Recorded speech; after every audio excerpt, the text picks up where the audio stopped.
પાછળ બેસે પાછળ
वक्रतुंड महाकाय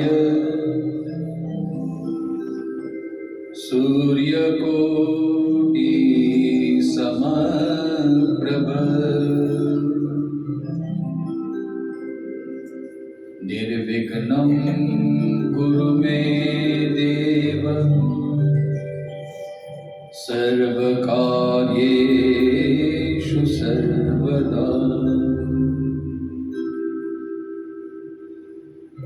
या कुन्देन्दुतुषारहारधवला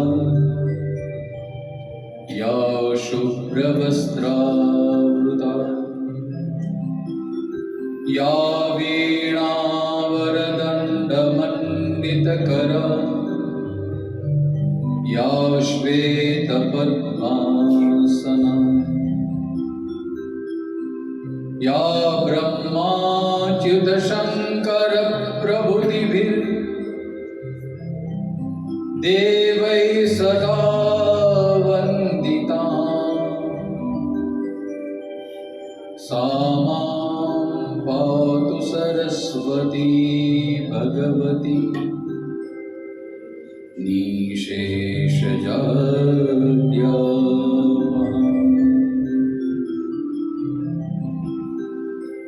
नमोऽस्तु देव्यास विशालबुद्धे पुल्लारविन्दाय च भद्रनेत्र येन त्वया भारततैलपूर्ण प्रज्वालितो ज्ञानमय प्रदीप।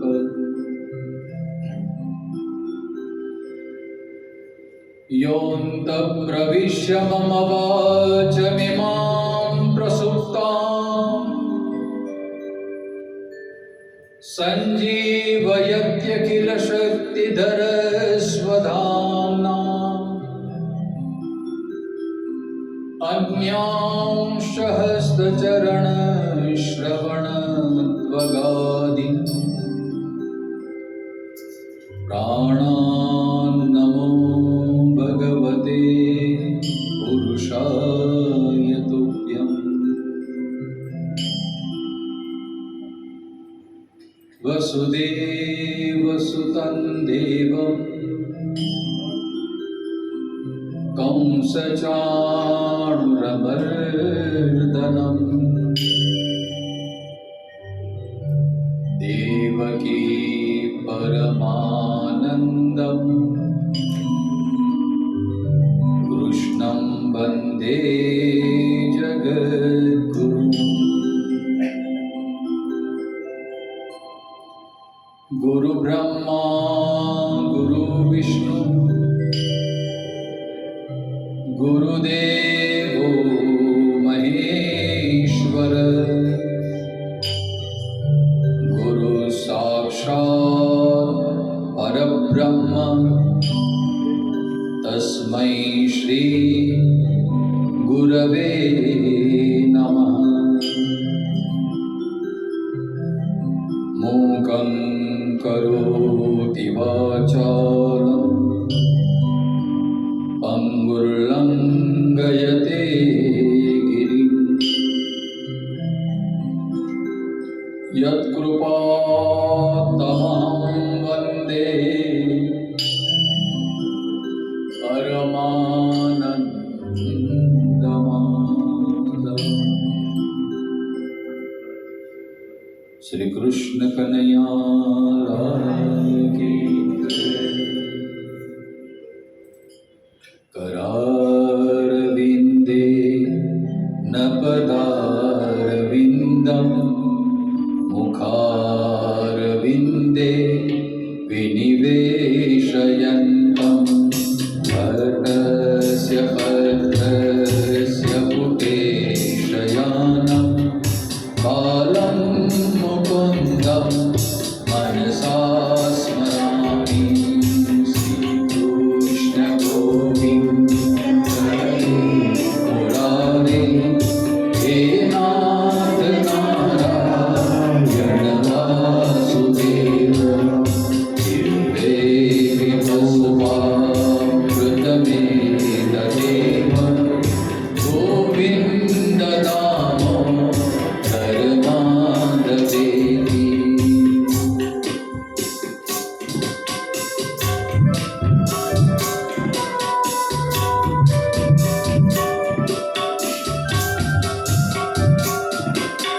विक्रेतु कामा किल गोपकन्या मुरारिपादार्पितचेतवृत्ति सत्यादिकं नो अवसादभूषर गोविन्द दामोदर माधवेति। गृहे गृहे भवतु कदम्बा सर्वे मिलित्वा समवाप्ययोगम् पुण्यानि नामानि पठन्ति नित्यं गोविन्द दामोदर माधवेति। गोविन्द दामोदर माधवेति। श्री कृष्ण गोविन्द हरे मुरारे हे नाथ नारायण वासुदेव। श्री कृष्ण गोविन्द हरे मुरारे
सुरासुरा सेवित पाद पंकजा करे विराजन कमनीय पुस्तिका विदेश बदली कमलासन प्रिया सरस्वती नृत्य दुवाच में सुना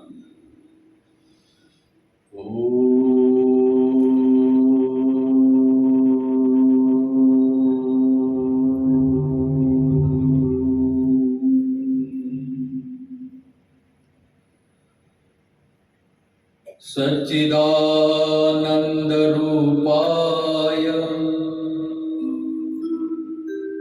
विश्वोत्पत्त्यादिहेतवे तापत्रय विनाशाय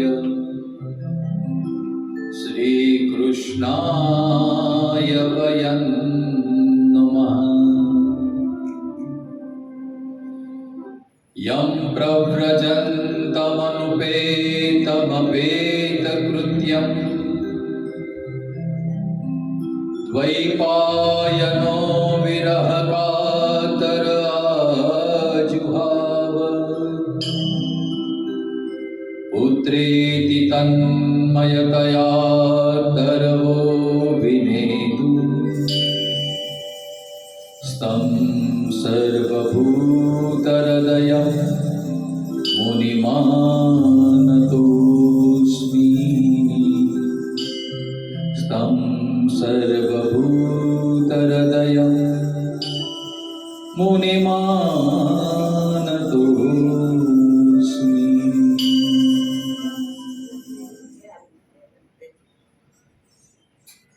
પવિત્ર એવા આજથી શરૂ રહેલા આ પુરુષોત્તમ માસમાં આસ્થા સમાજ સેવા સમિતિ દ્વારા અમારા એમાં અગ્રગણ્ય એવા પ્રકાશભાઈ, અશ્વિનભાઈ, રાજેન્દ્રભાઈ અને આ સૌને ટેકો આપવાવાળા અમારા આશિષભાઈ અને આ કાર્યમાં આપ સૌએ જે પણ કંઈ તન મન ધનથી યોગદાન આપ્યું છે એવા આપ સૌ વૈષ્ણવો અને એમાં મુખ્ય રૂપે જે મુખ્ય યજમાન અમારા બન્યા છે એવા શ્રી નીનાબેન, પ્રવીણભાઈ, એમનો આખો પરિવાર, નીતેશભાઈ, હેમંતભાઈ, આપ સૌના હૃદયમાં બિરાજમાન પરમાત્માને નમસ્કાર કરી આવો આજથી આ 7 દિવસ માટે શ્રીમદ ભાગવતની કથાનું આપણે રસપાન કરીશું. એવું નહીં સમજતા કે હું અહીંયા બેઠો છું એટલે તમને કથાનું રસપાન કરાવીશ. એવું શબ્દ નથી બોલતો, આપણે સૌ રસપાન કરીશું. કારણ કે અહીંયા મારી બી કોઈ લાયકાત નથી, મારી કોઈ પાત્રતા નથી. આ ભાગવતની જ એવું સામર્થ્ય છે, ભાગવતનો જ એવો પ્રભાવ છે કે જે ભાગવતની આંગળી પકડે છે. અને ભાગવત એટલે તમે એવું નહીં સમજતા કે આપણે આ કોઈ પુસ્તક છે. તમે જો અહીંયા દ્વારકાધીશ મંદિરથી તમે વાંચતે ગાજતે અહીંયા પ્રેમપુરીમાં આવ્યા, આ પૂજન કર્યું કે નહીં આ પુસ્તકનું? શા માટે પૂજન કર્યું? કારણ કે આ સામાન્ય પુસ્તક નથી. આ જે ભાગવત છે ને એ પરમાત્માનું સાક્ષાત વાંગ્મય સ્વરૂપ છે. એક ભગવાન શ્રી કૃષ્ણ જે ગોકુળમાં, વૃંદાવનમાં જે લીલાઓ કરતા હતા એ નિત્ય છે. અને એ કૃષ્ણને જો પામવો હોય, એ કૃષ્ણને જો અનુભવ હોય તો એના માટેનું સાધન શું? એના માટેનું સાધન છે શ્રીમદ ભાગવત. આ કૃષ્ણ એ જ પુરુષોત્તમ, જે આજે આ મહિનો શરૂ થઈ રહ્યો છે પુરુષોત્તમ ભગવાનને નામે. તમે જુઓ કેવો સરસ યોગાની યોગ છે. આમ કહેવાય કે જે ભાગવતની શરૂઆત પવિત્ર મહિનામાં થવી છે. આપ સૌ સુજ્ઞ શ્રોતાઓ છે અને મને પાક્કો વિશ્વાસ છે કે અહીંયા જેટલા પણ બેઠા છે બધા જ પહેલી વખત તો કથા નહીં સાંભળતા હોય, બરાબર ને? એવું તો નથી ને કે જીવનમાં પહેલી વખતે કથા સાંભળી રહ્યા છે. એવું છે કોઈ? તો આંગળી જરા ઊંચો કરજો તો હું એ પ્રમાણે. અચ્છા, પહેલી વખત તમે સાંભળો, જીવનમાં પહેલી વખત? ઓહ, બહુ સરસ, ધન્ય છે, કંઈ વાંધો નહીં. જ્યારે પહેલી વખત આવ્યા પણ. અને હવે તો શું છે, આપણા ભૌતિક સમૃદ્ધિ, આપણે એટલા બધા સમૃદ્ધ થયા છે ભૌતિક રીતે. હવે તો મોબાઈલમાં ને બધા યુટ્યુબ ને એમાં તમે આમ સબસ્ક્રાઈબ કરો, આમ કથા કરો, રાફડો ફાટ્યો છે. કેટલીય કથાઓ તમને હવે ઓનલાઈન યુટ્યુબમાં આજે તમે ઘેર બેઠા કથા સાંભળી શકો સાહેબ. કોઈ પણ કથા, ચાહે શિવની કથા હોય, હમણાં આપણે નીચે શિવની કથા ચાલે છે અને અપૂર્વ કૃષ્ણની કથા ચાલે છે. તમે જો કેટલો સરસ મને કહી છે. તો મારો કહેવાનો ભાવ એ હતો કે આજના આ જેમ જેમ આપણે ભૌતિક રીતે સમૃદ્ધ થઈએ છીએ, હવે તો બધું હાથ ભેગું થઈ ગયું છે. ઘરે બેઠા તમે કથા સાંભળી શકો છો. કેટલી રીલ્સ આવતી હોય છે ભગવત કથાના નામની, કૃષ્ણના નામની.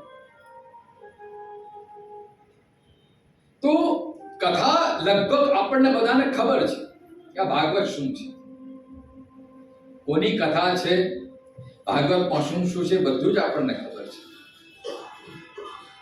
તો એ કૃષ્ણને પામવા માટે ભલે યુટ્યુબમાં સાંભળીએ, પણ જો ખરેખર આનંદ લેવો હોય તો પ્રત્યક્ષ જ અત્યારે તમે જે બેઠા છો ને, તો એનાથી વધારે આપણને કૃષ્ણ સમજાય છે, કૃષ્ણ અનુભવાય છે. આ જે પુસ્તક છે, પુસ્તક નથી, આ ગ્રંથ છે. અને આ ગ્રંથ એ પણ પરમાત્માનું સાક્ષાત વાંગમય સ્વરૂપ છે. એક કૃષ્ણ જે આપણે મૂર્તિ સ્વરૂપે આપણે ભજીએ છીએ, જે દ્વારકાધીશના આપણે મંદિરના દર્શન કર્યા, અહીંયા પણ સાક્ષાત બિરાજમાન છે. તમે જો કૃષ્ણ ભગવાન, આ એનું અર્ચા સ્વરૂપ છે, આ એનું મૂર્તિ સ્વરૂપ છે. શબ્દ સ્વરૂપે ભગવાનને જો પામવા હોય તો શબ્દ સ્વરૂપે ભગવાનનું સ્વરૂપ કયું? તો શ્રીમદ ભાગવત છે. આ ભાગવત એ ભગવાનનું શબ્દ સ્વરૂપ છે, વાંગમય સ્વરૂપ છે. એટલા માટે ભાગવતની પ્રતિષ્ઠા વધારે છે. નહીં તો અહીંયા બધાને પ્રશ્ન થશે કે આ પોથી, એક તો પુસ્તક નથી, આ તમે પોથી કહો છો. પોથી એટલે શું? પોથી એટલે જેમાં રહસ્ય છુપાયેલું છે, જેમાં તત્વ છુપાયેલું છે. તત્વ શું? જે કૃષ્ણનું તત્વ છે, જે જ્ઞાન તત્વ છે, એ તત્વ એટલે એને પોથી કહેવાય છે. અને તમે જુઓ, આમ પણ વ્યવહારમાં જે અત્યંત કિંમતી વસ્તુ તો આપણે એને બાંધીને રાખીએ. પેલા લોકો પોટલીમાં બાંધીને રાખતા, કેટલાક ડબ્બીમાં બંધ રાખતા. જે આપણા માટે બહુ મહત્વનું હોય ને, જે આપણા માટે બહુ કિંમતી હોય, એને આપણે બહુ ગોપન રાખીએ. પૈસાનું બંડલ હોય તો બધાને બતાવીએ ને, એ ગોપનીય રાખીએ આપણે. હીરાની વીંટી હોય, દાગીના હોય, લગડી હોય, તેનું પ્રદર્શન ન થાય, એને છુપાવીને રખાય, કોઈની નજર ન લાગી જાય. એમ કોઈની નજર કેવી હોય, કયા દ્રષ્ટિથી જુએ, એટલે આપણે બધું ગોપનશીલ છે ને. એમ પોથી એટલે એ કૃષ્ણ તત્વને ગોપનશીલ રાખે છે. આમ પણ અધ્યાત્મમાં કહેવાય કે તમારી જે ભક્તિ છે, તમારી જે ઉપાસના છે, તમારો જે ભાવ છે, જેટલો ગોપનશીલ રહે એટલું એમાં સત્વ જળવાય. એટલા માટે પ્રેમ હોય છે ને ગુપ્ત હોય છે. એમ ઈશ્વર પ્રત્યેનો પ્રેમ એ હંમેશા ગુપ્ત હોય છે, ઉપાસના ગુપ્ત હોય છે. એટલા માટે ગોપનશીલ કૃષ્ણ પણ બહુ ગુપ્ત રીતે પ્રગટ થાય છે, બધાને દર્શન નથી આપતા. એ તો આપણા જન્મ જન્માંતરની જ્યારે પુણ્યનો ઉદય થાય છે, ત્યારે યથા ભાગવતમ લભે.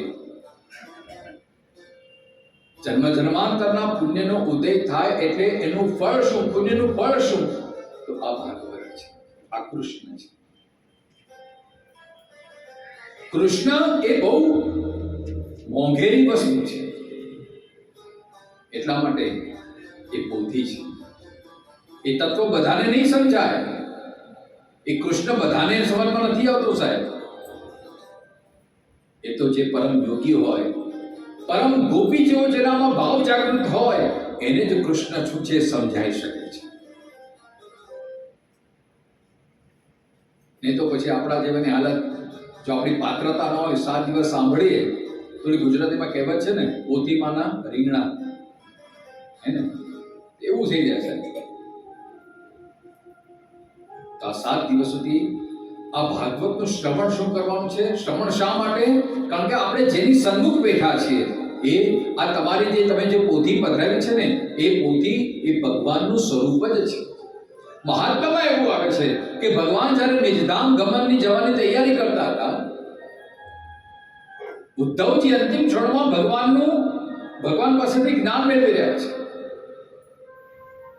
ઉદ્ધવજીને ચિંતા છે કે પ્રભુ આપ જ્યારે તમારી લીલા સંકેલી લેશો અને આપ જ્યારે આપ નિજદાન ગમનમાં જ્યારે જશો પછી આ પૃથ્વીનું શું થશે, અમારા લોકોનું શું થશે, ભક્તોનું શું થશે? પ્રભુ આપના વગર ભક્તોનું જીવન અશક્ય થઈ જશે, કંઈક કૃપા કરો પ્રભુ. અરે ભગવાને એવી લીલા કરી છે કે ભગવાનના શ્રી વિગ્રહમાંથી જ એક તેજ પ્રગટ થયું છે અને એ તેજ શ્રીમદ ભાગવતમાં પ્રવિષ્ટ થયું છે. કહેવાનો ભાવ કે ભગવાને પોતાનું તેજ આ ભાગવતમાં મૂક્યું છે. એટલા માટે ભગવાનની આ વાંગમય મૂર્તિ છે. ભાગવત એ જ ભગવાન છે, કૃષ્ણ એ જ ભાગવત અને ભાગવત એ જ કૃષ્ણ છે. એટલા માટે આપણે એનું ગૌરવ કરીએ, એટલા માટે એને મસ્તક પર પધરાવ્યું છે. એ કૃષ્ણ તત્વ મારા મસ્તક પર પધરાવ્યું. એટલા માટે પોથી યાત્રામાં તમે જો બીજા બધામાં પોથી યાત્રા નથી હોતી, પણ જ્યાં શ્રીમદ ભાગવતની કથા હોય ત્યાં આપણે પોથી યાત્રા પહેલા હોય છે. ભાવ એવો છે કે પ્રભુ એ તમારા શ્રી વિગ્રહમાંથી આ ભાગવતમાં તેજ આવે અને એ ભાગવતનું તેજ અમે 7 દિવસ સુધી જે શ્રવણ કરીએ એ તમારું તેજ અમારા હૃદયમાં પણ પ્રવિષ્ટ થાય. તો ભાગવતમાં જે ભગવાન છે એ ભગવાન પણ આપણા હૃદયમાં પ્રવેશ કરે. ભાગવતના આમાં આવે છે પ્રવિષ્ટ કણરંધ્રેણ. ભગવાન કેવી રીતના આપણા હૃદયમાં પ્રવેશ કરે છે? તો કાન દ્વારા. તમે જ્યારે 7 દિવસ સુધી ભગવાનની આ કથાનું શ્રવણ કરો છો, તે કથાના શ્રવણનું ફળ શું? કથાના શ્રવણનું ફળ છે એક તો નિસંશયતા. જે ભગવાનની કથા શ્રવણ કરે છે શ્રદ્ધાપૂર્વક, ધ્યાનથી, ભાવપૂર્વક, તો સૌથી પહેલા તો એ નિસંશય થાય છે. નિસંશય એટલે એના જીવનમાં કોઈ શંકા રહેતી નથી, એના જીવનમાં કોઈ પ્રશ્ન રહેતો નથી. આ ભાગવતના શ્રવણનું સૌથી પહેલું ફળ છે. આજે આપણે છાતી પર હાથ મૂકીને આપણે બધાને આપણે કન્ફ્યુઝ છે. આવું કેમ, આમ શા માટે? એમાં આજકાલ ભણેલા ઘણા છોકરાઓ તો વારે પ્રશ્ન કરે, માળા શા માટે કરવાની, પૂજા શા માટે કરવાની, ભગવાન ભજન શા માટે કરવાનું? બધા પ્રશ્નોનો જવાબ શ્રીમદ ભાગવતમાં છે. જેનું ધ્યાનથી શ્રવણ કરવામાં આવે, જેનું અધ્યયન કરવામાં આવે. અચ્છા, કૃષ્ણ તત્વને કેવી રીતે પામી શકાય? તો કહ્યું છે 3 રીતે. કયા 3 રીતે? એક તો દર્શનથી. તમે અહીંયા જે દર્શન કરો છો ને, તમારી સન્મુખ ભગવાન બેઠા છે. બીજું શ્રવણથી, જે સાંભળવાનું. અને ત્રીજું પઠનથી. બોલીને પણ તમે એ કૃષ્ણને આત્મસાત કરી શકો છો. સમય મળે તમે અહીંયા 7 દિવસ સુધી કથા સાંભળો, એકાદ પ્રસંગ તમને બહુ સરસ લાગે, તમને થાય કે આજે આમાં મારે વધારે ઊંડા ઉતરવું છે, તમે પોતે ભાગવત લો, તમે પોતેનું અધ્યયન કરો અને એમાં પણ તમને આનંદ આવશે. અને આમ જોવા જઈએ ને તો આ 7 દિવસ સુધી કથા સાંભળીએ તો ધીરે ધીરે આપણને કૃષ્ણ સમજાય છે. આપણને થાય કે આ તો મને ખબર જ નથી, આ લીલા તો મને ખબર જ નથી, કૃષ્ણનો આવો પ્રભાવ, કૃષ્ણનો આવો ગુણ એ તો મને ખબર જ નથી, એમ જિજ્ઞાસા પ્રગટ થાય છે. આ ભાગવતના શ્રવણનું પહેલું ફળ સંશયતા વધે, બધી સંશય મટી જાય છે, કોઈ પ્રશ્ન રહેતો નથી. બીજું, એમાં શ્રદ્ધા ઉત્પન્ન થાય છે. હજી આપણી શ્રદ્ધા પરિપક્વ બને છે. જેમ જેમ આપણે કૃષ્ણનું શ્રવણ કરીએ, કથાનું શ્રવણ કરીએ, આપણી ભક્તિ પુષ્ટ થાય છે, આપણી અંદર રહેલો પરમાત્મા પુષ્ટ થાય છે. વિશેષ એના માટે પ્રેમ જાગૃત થાય છે. પછી પ્રશ્ન થાય છે, પણ પ્રશ્ન એ સંસારને લગતા નથી હોતા, એ પ્રશ્ન સ્વાર્થને લગતા નથી હોતા. એ પ્રશ્ન થાય છે ભગવાન વિશે. એ પ્રભુજી મને મળશે ખરા?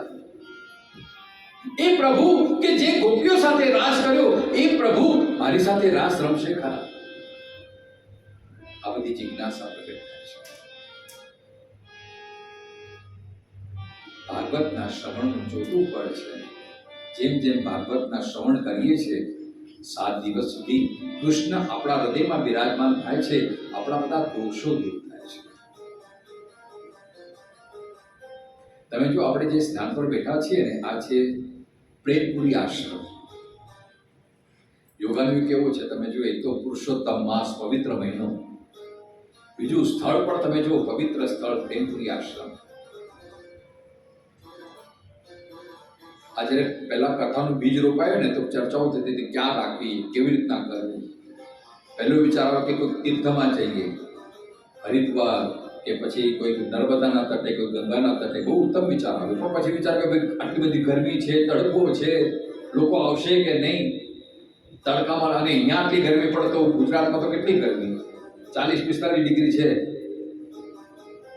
અને આપણે કહીએ સત્કર્મ કરવાનું, પાસે શરીર પાછું કંઈ બગડી જાય, તોડમાંથી ચૂરમાં પડીએ. એટલે પછી નક્કી થયું કે આપણે મુંબઈમાં જ રાખીએ. પછી મુંબઈમાં ક્યાં, તો પછી છેલ્લે નક્કી થયું કે આ પ્રેમપુરી આશ્રમ. અને તમે જો આપણા સદભાગ્ય કેવા કહેવાય કે આ પ્રેમપુરી આશ્રમ આપણા એક તીર્થ સ્થાન જ છે. કારણ કે આ સ્થળ એવું છે કે આ નિત્ય સત્સંગ થતો રહે છે. આ કોઈ સાધારણ હોલ નથી. આ એવો આશ્રમ છે કે જે એક પવિત્ર એવા પ્રેમપુરી મહારાજે આનો સંકલ્પ કર્યો છે, અને સંકલ્પના પરિચાર રૂપે અને પછી બીજા નંબરમાં જોડાયા છે સ્વામી શ્રી અખંડાનંદ સરસ્વતી મહારાજ. વિભૂતિઓ છે, બધા મહામંડલેશ્વરો છે, અત્યંત જ્ઞાની એવા, અને અવિરત એમની જે આ સંકલ્પથી આજે સાકાર થયો છે આ પવિત્ર સ્થળ પ્રેમપુરી આશ્રમ. નિત્ય આ સત્સંગ થતા રહે છે. એટલે અહીંયા આ વાતાવરણ એટલું બધું પવિત્ર છે. આમ તો એમ કહેવાય કે જ્યાં ભાગવત થતા ને ત્યાં આખું ગોકુળ નિર્માણ થઈ જતું હોય છે. એટલે ગોકુળ તો નિર્માણ થશે જ, પણ વધારામાં આ પહેલેથી જ તીર્થ સ્વરૂપ આ પ્રેમપુરી આશ્રમ છે. અને એ આશ્રમના જે ટ્રસ્ટીઓ છે, અમારા ગિરીશભાઈ ડ્રેસવાલા, પ્રકાશભાઈ, રાજેશભાઈ, દીનાબેન, આ બધાએ અવિરત પ્રયત્ન કરી રહ્યા છે કે આ પ્રેમપુરીની એમના થકી આ સતત પ્રવૃત્તિ ચાલતી જ રહે છે.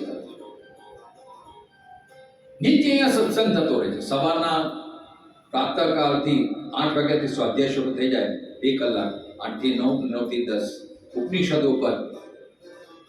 નિત્ય સાંજના 6 થી 7 શ્રીમદ ભગવદ્ ગીતાનું નિરંતર છેલ્લા 4 વર્ષથી અવિરત આ યાત્રા ચાલતી રહી છે. ગીતાનું પઠન, ગીતા માટેના પ્રવચન. આપ સૌ આપણે બધા મુંબઈમાં રહીએ છીએ, પ્રોપર મુંબઈમાં રહીએ, આપણે ભાગ્યશાળી કહેવાય કે આ આપણને ભગવાન આટલી સરળતા કરી આપે છે. કારણ કે જેમ જેમ કળિયુગ આવતો જાય એમ સત્સંગ દુર્લભ થતો જાય છે. તો ભગવાને આટલી કેટલી સરસ સહાયતા કરી આપી છે. આ પ્રેમપુરી આશ્રમ આ પવિત્ર જગ્યા છે. અને આ પુરુષોત્તમ માસ, એવું કહેવાય કે પુરુષોત્તમ માસમાં તમે જેટલું કરો, મેં તમને કીધું યુટ્યુબમાં હું તો જો હું જે કહું છું ને બધું વિહંગાવલોકન, એટલે ઉપરથી જ બધું કહું છું સાહેબ, ઊંડાણમાં જતો જ નથી. કારણ કે આ ભાગવત એટલો વિશાળ ગ્રંથ છે ને, ભલે 7 દિવસ સુધી આપણે 7 દિવસ નહીં, 7 મહિના સુધી, 7 મહિના નહીં, 7 વર્ષ સુધી, 7 વર્ષ નહીં, 70 વર્ષ સુધી, 70 વર્ષ નહીં, 7 જન્મ સુધી પણ જો આપણે આ ભાગવતની ચર્ચા કરીએ તો પણ એનો પાર ન પાવે એટલું આ ભાગવત તત્વ વિશાળ છે. એવું નહીં સમજાય, કોઈ દાવો ન કરી શકે. અને કોઈ દાવો કરતા હોય તો નમસ્કાર, બાકી હું તો વિનમ્રપણે કહું છું કે 7 દિવસમાં આપણે આ ભાગવતને પૂર્ણ તો કરી શકાય જ નહીં. આપણે તો ખાલી આચમન કરવાના છે. કારણ કે કૃષ્ણ એટલા વિશાળ છે, આપણી બુદ્ધિની, આપણી સમજણની એટલી ઓકાત નથી, એટલી પાત્રતા નથી કે આપણે આખો જન્મારો પણ ઓછો પડે સાહેબ. કૃષ્ણ સમજાતા નથી, પણ એની એકાદ લીલા, એની એકાદ વાક્ય, એના એકાદ ગુણ આપણને જો સ્પર્શી જાય અને એ જીવનમાં જો ઉતરી જાય અને એ વિચાર જો આપણે આત્મસાત કરીએ, એકાદ ગુણ, કૃષ્ણની એકાદ લીલા પણ જો આપણે એનો અનુભવ કરી લઈએ તો બેડો પાર થઈ જાય સાહેબ. 7 જન્મ આપણો સુધરી જાય.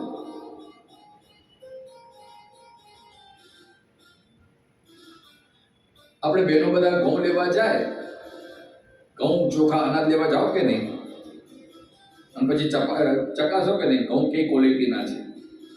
હવે ઘઉં તો આખી ઘૂણી ભરેલી છે, ભંડાર છે આપણે, પણ આપણે હાથમાં 4-5 દાણા લઈએ છીએ કે નહીં? જે અનુભવી બહેનો છે ને, હાથમાં 4-5 દાણા લઈને સમજીએ કે કઈ ક્વોલિટીના ઘઉં છે, ઘઉં લેવા જેવા છે કે નથી લેવા જેવા, બરાબર ને? એ 4-5 હાથમાં દાણા લઈને તમને ખબર પડી જાય કે આ ઘઉં લેવા જેવા છે ને આ ઘઉં બરાબર નથી, આની ક્વોલિટી બરાબર નથી. એમ અધ્યાત્મમાં પણ તમે કેટલું સાંભળો છો એ મહત્વ નથી, કેવું સાંભળો છે મહત્વનું છે. સત્સંગ કી આધી ઘડી આધી મેં પુની યાદ, તમે કેટલો સત્સંગ કરો એ મહત્વ નથી, કેવા ભાવથી સત્સંગ કરો સાહેબ. કૃષ્ણની ભલે કથા તમે 1 કલાક માટે સાંભળો, અરે 1 કલાક નહીં 5 મિનિટ માટે સાંભળો, પણ 5 મિનિટ માટે તમને એકાદ તત્વ એવું તમને આત્મસાત કરી જાય, થઈ જાય, મજા આવી જાય, અને જીવનમાં તમે એનો મર્મ, એનું સતત ચિંતન કરતા રહો, એને વાગોળતા રહો, એનું સ્મરણ કરતા રહો, તે એક લીલા જ આપણને આખી જિંદગી તારી જવા માટે સમર્થ છે.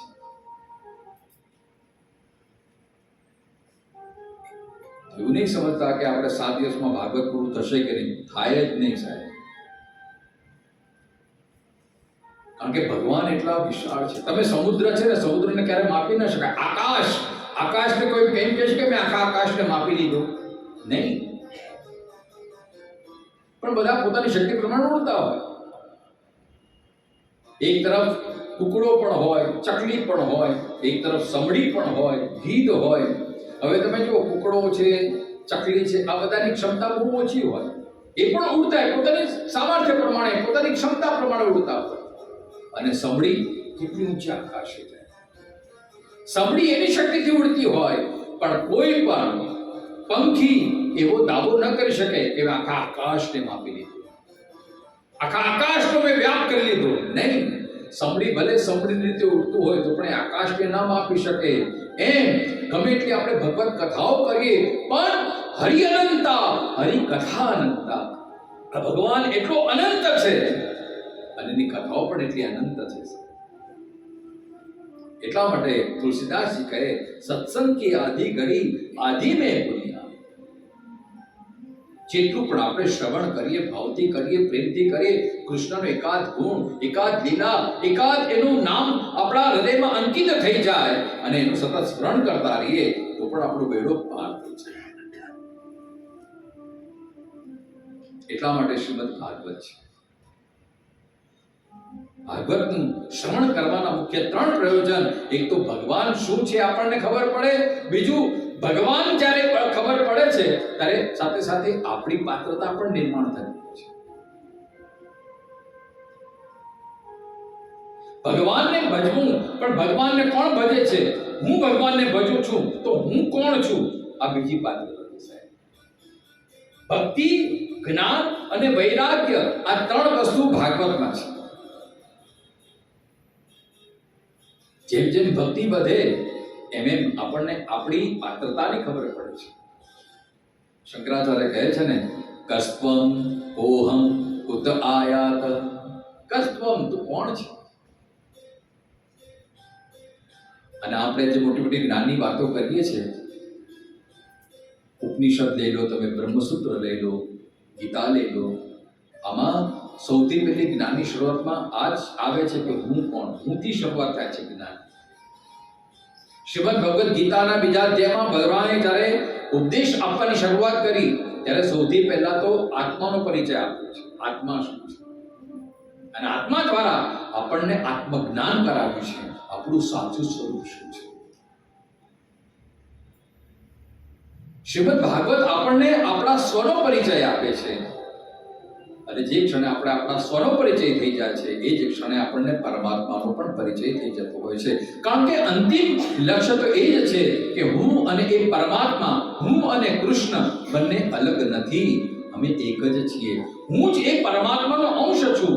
મમૈ વાંશો જીવ લોકે જીવ ભૂત સનાતન. આ જે પ્રતીતિ થાય, આ જે અનુભવ થાય, એ જ આ ભાગવતના શ્રવણનું ફળ છે. એવી આ ભાગવતની કથા આપણે કરીએ તો પહેલા આ ભાગવત શું છે એનું મહાત્મ્ય બતાવ્યું છે. મહાત્મ્ય એટલે એની મહત્તા, એની ઇમ્પોર્ટન્સ. આપણા દરેક મનુષ્યનો સ્વભાવ છે કે આપણે કોઈ પણ કામ હાથમાં લઈએ તો આપણને ખબર છે કે આ કામ મારા માટે કેટલું મહત્વનું છે. આપણે કોઈ વ્યક્તિને મળવા જઈએ તો આપણને ખબર છે કે આ વ્યક્તિ મારા માટે કેટલો મહત્વનો છે, મારા માટે શું ઉપયોગી છે, મારે એની પાસેથી શું કામ લેવાનું છે, તો જ આપણે મુલાકાત લઈએ, તો જ આપણે એ કામ હાથમાં લઈએ. આપણે બધા જ વ્યવહારો પાકા થઈ ગયા છે. એમ આપણને પણ ખબર છે કે આપણે જેનું શ્રવણ કરવા બેઠા છીએ આ ભાગવત શું છે. એટલે વ્યાસજીને ખબર હતી કે આ માણસનો સ્વભાવ એવો છે કે જેમાં આપણને એને કોઈ સ્વાર્થ ન હોય તો એ માણસ પછી એના માટે આદર નથી રાખતો. આપણે બધા શું સ્વાર્થના સગા છે, એને જેમાં આપણને કંઈક મહત્વ દેખાય, જેમાં આપણને કંઈક લાગે કે આમાં આપણી દાળ ગળે છે તો જ આપણે કરીએ. આપણા સંબંધો પણ એવા હોય કે જેની સાથે આપણને કંઈક લાગતું વળગતું. હવે જે સંબંધોમાં પછી વ્યવહાર ન વધે પછી સંબંધ ધીરે ધીરે શુષ્ક થતા જાય છે. કામ પણ આપણે એવા જ કરીએ કે જેમાંથી આપણને કંઈક ફાયદો થતો. અરે આપણે તો પક્કા આપણી ભક્તિ પણ એવી કે જેમાં આપણને કંઈક ફાયદો થતો હોય, હે ને? દુઃખ કો દૂર કર, સુખ ભરપૂર કર, હે? આશા સંપૂર્ણ કર, ભાગવાન, હે ને? આ માતાજીની પૂજા એટલા માટે જ છે. હે માં, દુઃખ દૂર કર, સુખ ભરપૂર કર, આશા સંપૂર્ણ કર. ન કરે નારાયણ માતાજી કહે કે ભાઈ 1 મહિના માટે મેં બધા આ દરવાજા બંધ રાખ્યા છે, આ બધાની આશા પૂર્ણ થશે નહીં, તો પછી કોઈ માતાજીની પૂજા કરશે? કોઈ ભગવાનની પૂજા કરશે? આપણી ભગવાનની પૂજા જ એટલા માટે છે કારણ કે આપણને પાકો વિશ્વાસ છે કે આપણે ભગવાનને ભજીશું તો આપણા દુઃખ દૂર થઈ જશે, આપણા છોકરા પાસ થઈ જશે, આપણી નોકરી સારી ચાલશે, છોકરી પરણવા લાયક થઈ છે, સારું મુહૂર્ત મળી જશે. એટલા માટે તો આપણે ભગવાન પાસે જતા હોય. એટલે નારાયણને ખબર હતી, એટલા માટે લક્ષ્મીને સાથે રાખ્યા છે. નારાયણને ખબર હતી કળિયુગ આવશે તો કોઈ મારો ભાવ નહીં પૂછે, એટલે લક્ષ્મીને પહેલા રાખે છે. આપણે કહીએ લક્ષ્મી નારાયણ દેવ કી જય, એટલે નારાયણ બીજા નંબરમાં, પહેલા લક્ષ્મી. જો લક્ષ્મી ના હોય તો નારાયણની કોઈ વેલ્યુ નહીં. આપણી ભક્તિ પણ એવી જ છે ને. એટલે વ્યાસજીને ખબર છે કે આવો કળિયુગ આવશે તો માણસ બધા જ સ્વાર્થી થઈ જશે. આપણે બધામાંથી કંઈ ને કંઈક અપેક્ષા રાખીએ છીએ. અરે સાહેબ, અંદરની વાત કહો ને, આજે તો એવો યુગ આવ્યો છે ને, નજીકના સંબંધ હોય પતિ પત્ની વચ્ચે પણ પત્નીને એવું લાગે કે પતિ પહેલા જેવા રહ્યા નથી, નોકરી ધંધો નથી ને તો છોડીને જતા રહે, હે ને? થાય છે કે નહીં આવું? અહીંયા તો અમારા બોલીવુડ દેશોમાં બહુ થયા, અને મુંબઈમાં કદાચ થતો કઈ બધા સંસ્કારી છો. આ તો છાપા વાંચવા મળે એટલે ખબર પડે કે આ કેવો યુગ આવી રહ્યો છે. વિચાર કરો, લગ્ન ગ્રંથિથી બંધાયા છે, અગ્નિની સાક્ષી ફેરા ફર્યા છે, પણ ન કરે નારાયણને થોડું કંઈક આડું થયું, છૂટા બસ હવે કામનું નથી રહ્યું. કેટલું સહન કરવાનું? અમે પણ માણસ છીએ. થાય છે કે નહીં? આ કળિયુગનું લક્ષણ છે સાહેબ. નારદજી આ ગયા છે, આ નારદજીએ બધું વર્ણન કર્યું છે ભાગવતમાં. કળિયુગના લક્ષણ કેવા કેવા છે તમે ભાગવતમાં તો તમને ખબર પડે. પણ હું લક્ષણ, આપણે કળિયુગનું લક્ષણ નહીં કરું, કારણ આપણે બધા સત્યુગમાં જીવે. તમે બધા જ એકદમ ધાર્મિક છો, ભગવાનના માણસ છો. કળિયુગ બધું અહીંયા આ પ્રેમપુરી આશ્રમમાં તો કળિયુગ પ્રવેશી જ ના શકે સાહેબ. આ તો બધું ચોપાટી ને બધી. અહીંયા તો બહાર આ બાબુનાથ બિરાજે છે, આ પ્રેમપુરી આશ્રમ, એટલે અહીંયા તો સત્વગુણ જ છે, અહીંયા બધા સંસ્કારી છે. આ તો બધું આ મુંબઈ એરિયો છોડીને બધું બહાર આ ગ્રાન્ટ રોડ પછી બધું. તો જે ભાગવતનું શ્રવણ કરે છે એને કળિયુગ સ્પર્શી છે. સ્વાર્થ વૃત્તિ છોડીને પરમાર્થ વૃત્તિ જાગૃત થાય એટલા માટે ભાગવત છે. પણ વ્યાસજીને ખબર હતી કે આપણે બધા કળિયુગ આવશે તો લોકોને સ્વાર્થ ભાવ જાગૃત થશે. એટલા માટે અહીંયા ભાગવતની મહત્તા બતાવી છે. ભાગવત શું છે? 6 અધ્યાયમાં એનું મહાત્મ્ય બતાવ્યું છે. અને આ મહાત્મ્ય ક્યાંથી મળે છે? પદ્મ પુરાણમાં. એટલે આ ભાગવતની મહત્તા એ છે કે નહીં તો શું ઘણા લોકો એને પોતે જ પોતાના વખાણ કરતા હોય. આપણે તો આમ ને આપણે તો આની સાથે ઓળખાણ ને આપણે તો આટલા બધું એ થાય છે ને આપણે આમ થઈ જાય છે, આ આપબડાઈ કહેવાય, આત્મશ્લાઘા કહેવાય. સજ્જન વ્યક્તિ હોય ને ક્યારેક પોતાની પ્રશંસા ના કરે. એને પ્રશંસા કરવાની જરૂર જ ના પડે. એના ચરિત્રથી, એના કાર્યથી જ ખબર પડી જાય કે માણસ કેટલા પાણીમાં છે. સફળ વ્યક્તિ, સજ્જન વ્યક્તિ, એની પ્રશંસા લોકો કરતા હોય છે. લોકો પાસેથી આપણને સાંભળવા મળે. કોઈનું સગપણ કરવું હોય ને તો માણસ શું કરે? પાડોશીને પૂછે, એના નજીકના લોકોને પૂછે, એના પરથી તાસ મેળવે કે ભાઈ આ પરિવાર કેવો, હે ને? એમ આ ભાગવત શું છે? તો ભાગવત તો પોતે જણાય નહીં, એટલે અન્ય પુરાણોએ એની પ્રશંસા કરી. ભાગવત શું છે? પદ્મ પુરાણમાં આ 6 અધ્યાયમાં ભાગવતની મહત્તા સમજાવી છે. આ ભાગવત શું છે? તો એમાં પ્રવેશ કરીએ પહેલા પરમાત્માને નમસ્કાર. આ ભાગવત શું છે? તો કૃષ્ણનો આ ગ્રંથ છે. તે કૃષ્ણ કેવા છે? કૃષ્ણને માટે અહીંયા બહુ સરસ સંબોધન કર્યું છે. કૃષ્ણ કેવા? તો સચ્ચિદાનંદ રૂપાય. તમે જો ભગવાનને 3 રીતે ઓળખી શકાય. ભગવાનને નહીં, કોઈ પણ વ્યક્તિને એનો સાચો પરિચય મેળવવો હોય 3 પ્રકાર આપણે મેળવી શકાય. એક, સ્વરૂપથી એ કેવા દેખાય છે. બીજું, સ્વભાવથી. અને ત્રીજું, કાર્યથી. આ 3 રીતે માણસને આપણે પારખી શકીએ. બેન ફલાણા બેનને મળવું છે, બેન કેવા? તો કે આ બહુ સારા, બેન ગોરા, બેન બહુ વર્ણના, બેન આવા. એમ થોડોક એ આપણને આકારથી ખબર પડે. બીજા એમના સ્વભાવથી ખબર પડે. એમને મળવા જાઓ છો, બહુ ધ્યાન રાખજો હો ભાઈ, વાતે વાતે એમને ખોટું લાગી જાય છે. એમનો સ્વભાવ જ આવો છે, બહુ ધ્યાન રાખજો. સ્વભાવથી માણસ ઓળખાય છે. ત્રીજું, એમને મળવા જાય છે, અરે એ તો ટીચર છે, ટ્યુશન કરાવે છે, અરે બહુ માસ્ટર છે, એમની ટીચિંગ એટલે બહુ સરસ. એના કાર્ય થોડું. એમ ભગવાનનો પણ અહીંયા પરિચય આપ્યો છે 3 રીતે. એમના સ્વરૂપથી, એમના સ્વભાવથી, એમના કાર્યથી. તો કૃષ્ણ જેનો આપણે શ્રવણ કરવા બેઠા છીએ, એ પરમાત્મા શ્રી કૃષ્ણ કોણ છે? તો કહ્યું છે સચ્ચિદાનંદ રૂપાય. આ એમનું સ્વરૂપ છે. સત ચિત આનંદ સ્વરૂપ. હવે આ સત ચિત આનંદ છે ને, એ વેદાંતના શબ્દ છે. આ સચ્ચિત આનંદ એ જ આખો ભાગવતનો સાર છે. સત એટલે શું? ચિત એટલે શું? આનંદ એટલે શું? બહુ મોટી તોર પર કહી દઉં.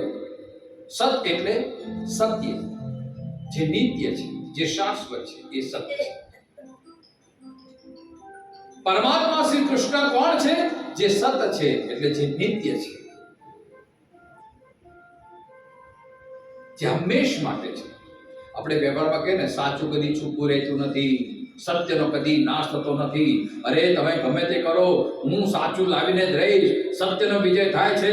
હું સાચું, તમે કેટલું મને હેરાન કરશો, અંતે તો સત્ય બહાર આવશે. બોલો છો કે નહીં વ્યવહારમાં? બસ સત્ય છે એ હંમેશા પ્રગટ રહે છે. જેમ સૂર્ય છે, કદાચ વાદળ આવી જાય, ઢંકાઈ જાય, પણ વાદળને ઓકાત નથી કાયમ માટે એ વાદળ એ સૂર્યને ઢાંકી શકે. 2 મિનિટ માટે, 5 મિનિટ, અડધો કલાક માટે, પછી તો વાદળા ઉતરી જાય ને પાછો સૂર્ય એ જ પ્રકાર. એમ સત્ય છે ને, એ સત્ય એ અપને આપમાં એટલું પ્રભાવી છે કે જે નિત્ય છે, જે હંમેશ માટે છે. ભગવાન છે ને, એ નિત્ય છે, એ સત્ય છે. આ તો થોડીક ઉપર પડતી, પછી આપણે ઊંડા ઉતરશું. કારણ કે સત્યને સમજવા માટે, સત્ય એ વેદાંતનો શબ્દ છે. 7 દિવસ પણ ઓછા પડે એ સત્યની પરિભાષા શું. તમે ઉપનિષદોનો અભ્યાસ કરો, ગીતાનો અભ્યાસ કરો. ગીતામાં પણ સત્યની વ્યાખ્યા આપી છે, ઉપનિષદોમાં પણ સત્યની વ્યાખ્યા આપી છે. સત્યહિતમ સત્યમ, આ ઉપનિષદ એનાથી બનેલું છે. તો અહીંયા પરમાત્મા કોણ છે? જે સત્ય સ્વરૂપ છે. બીજું ચિત્ત સ્વરૂપ છે. ચિત્ત એટલે જ્ઞાન સ્વરૂપ છે અને આનંદ સ્વરૂપ છે. વ્યવહારિક ભાષામાં કહીએ તો અસ્થિ, ભાતિ અને પ્રીતિ, આ 3 એના સ્વરૂપ છે. એક્ઝિસ્ટન્સ, પરમાત્મા છે.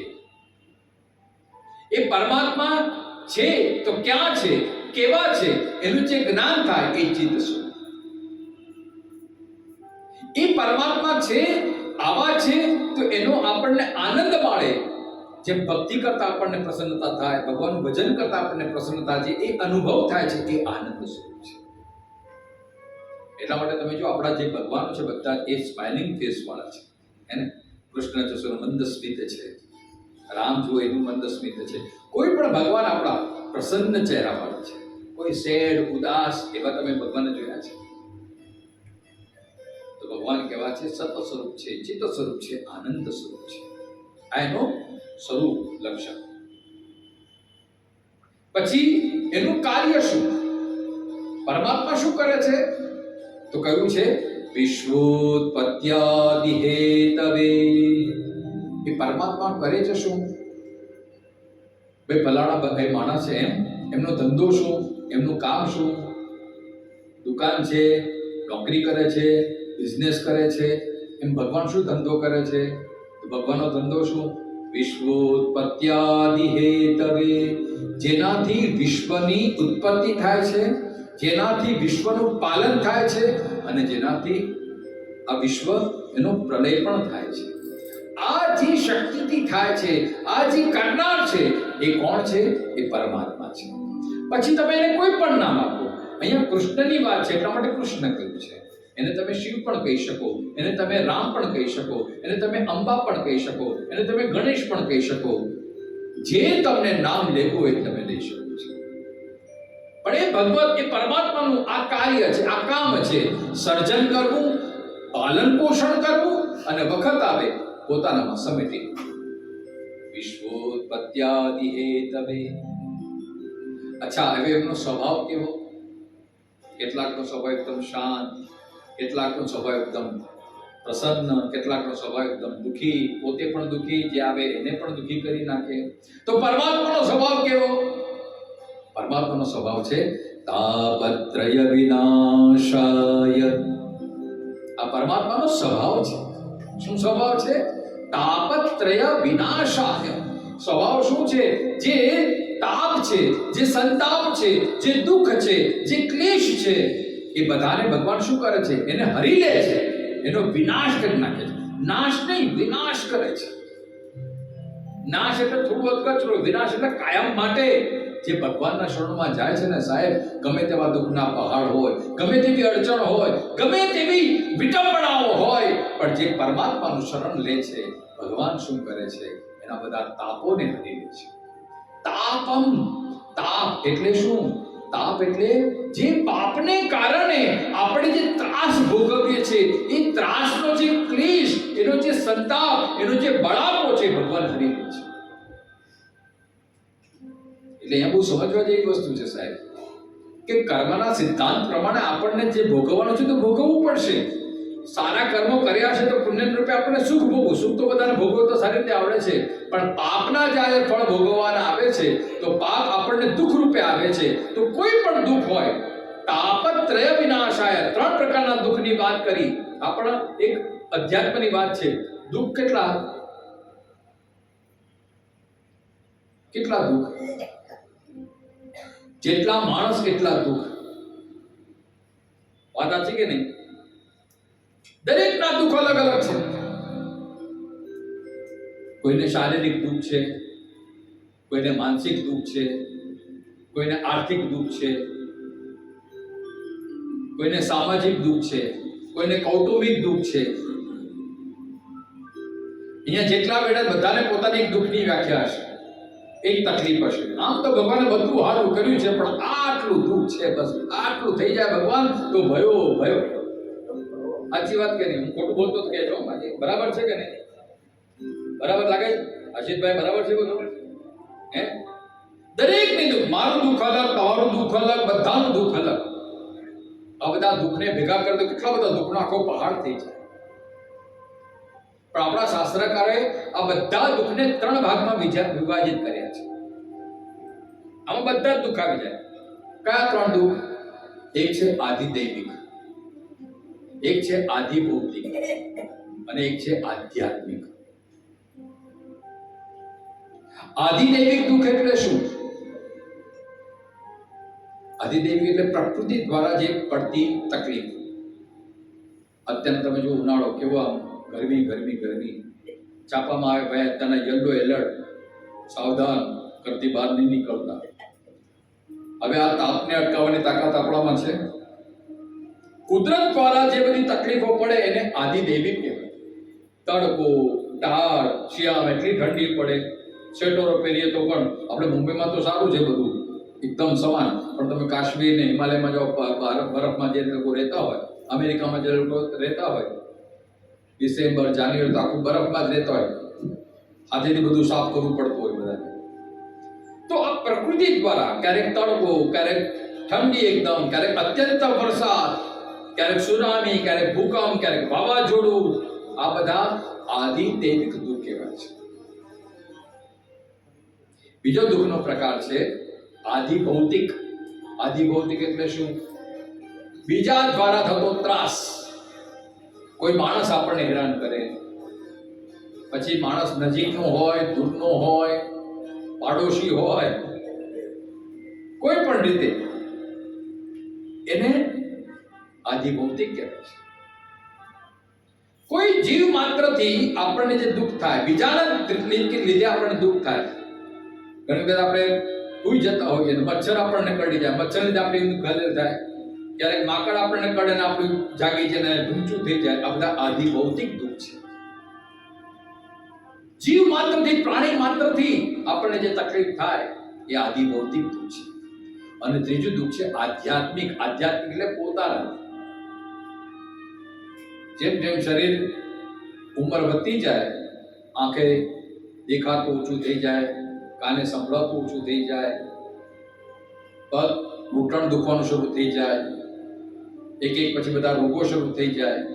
ગમે એટલી દવાઓ કરાવો, ગમે એટલી કરો, પણ મટે નહીં.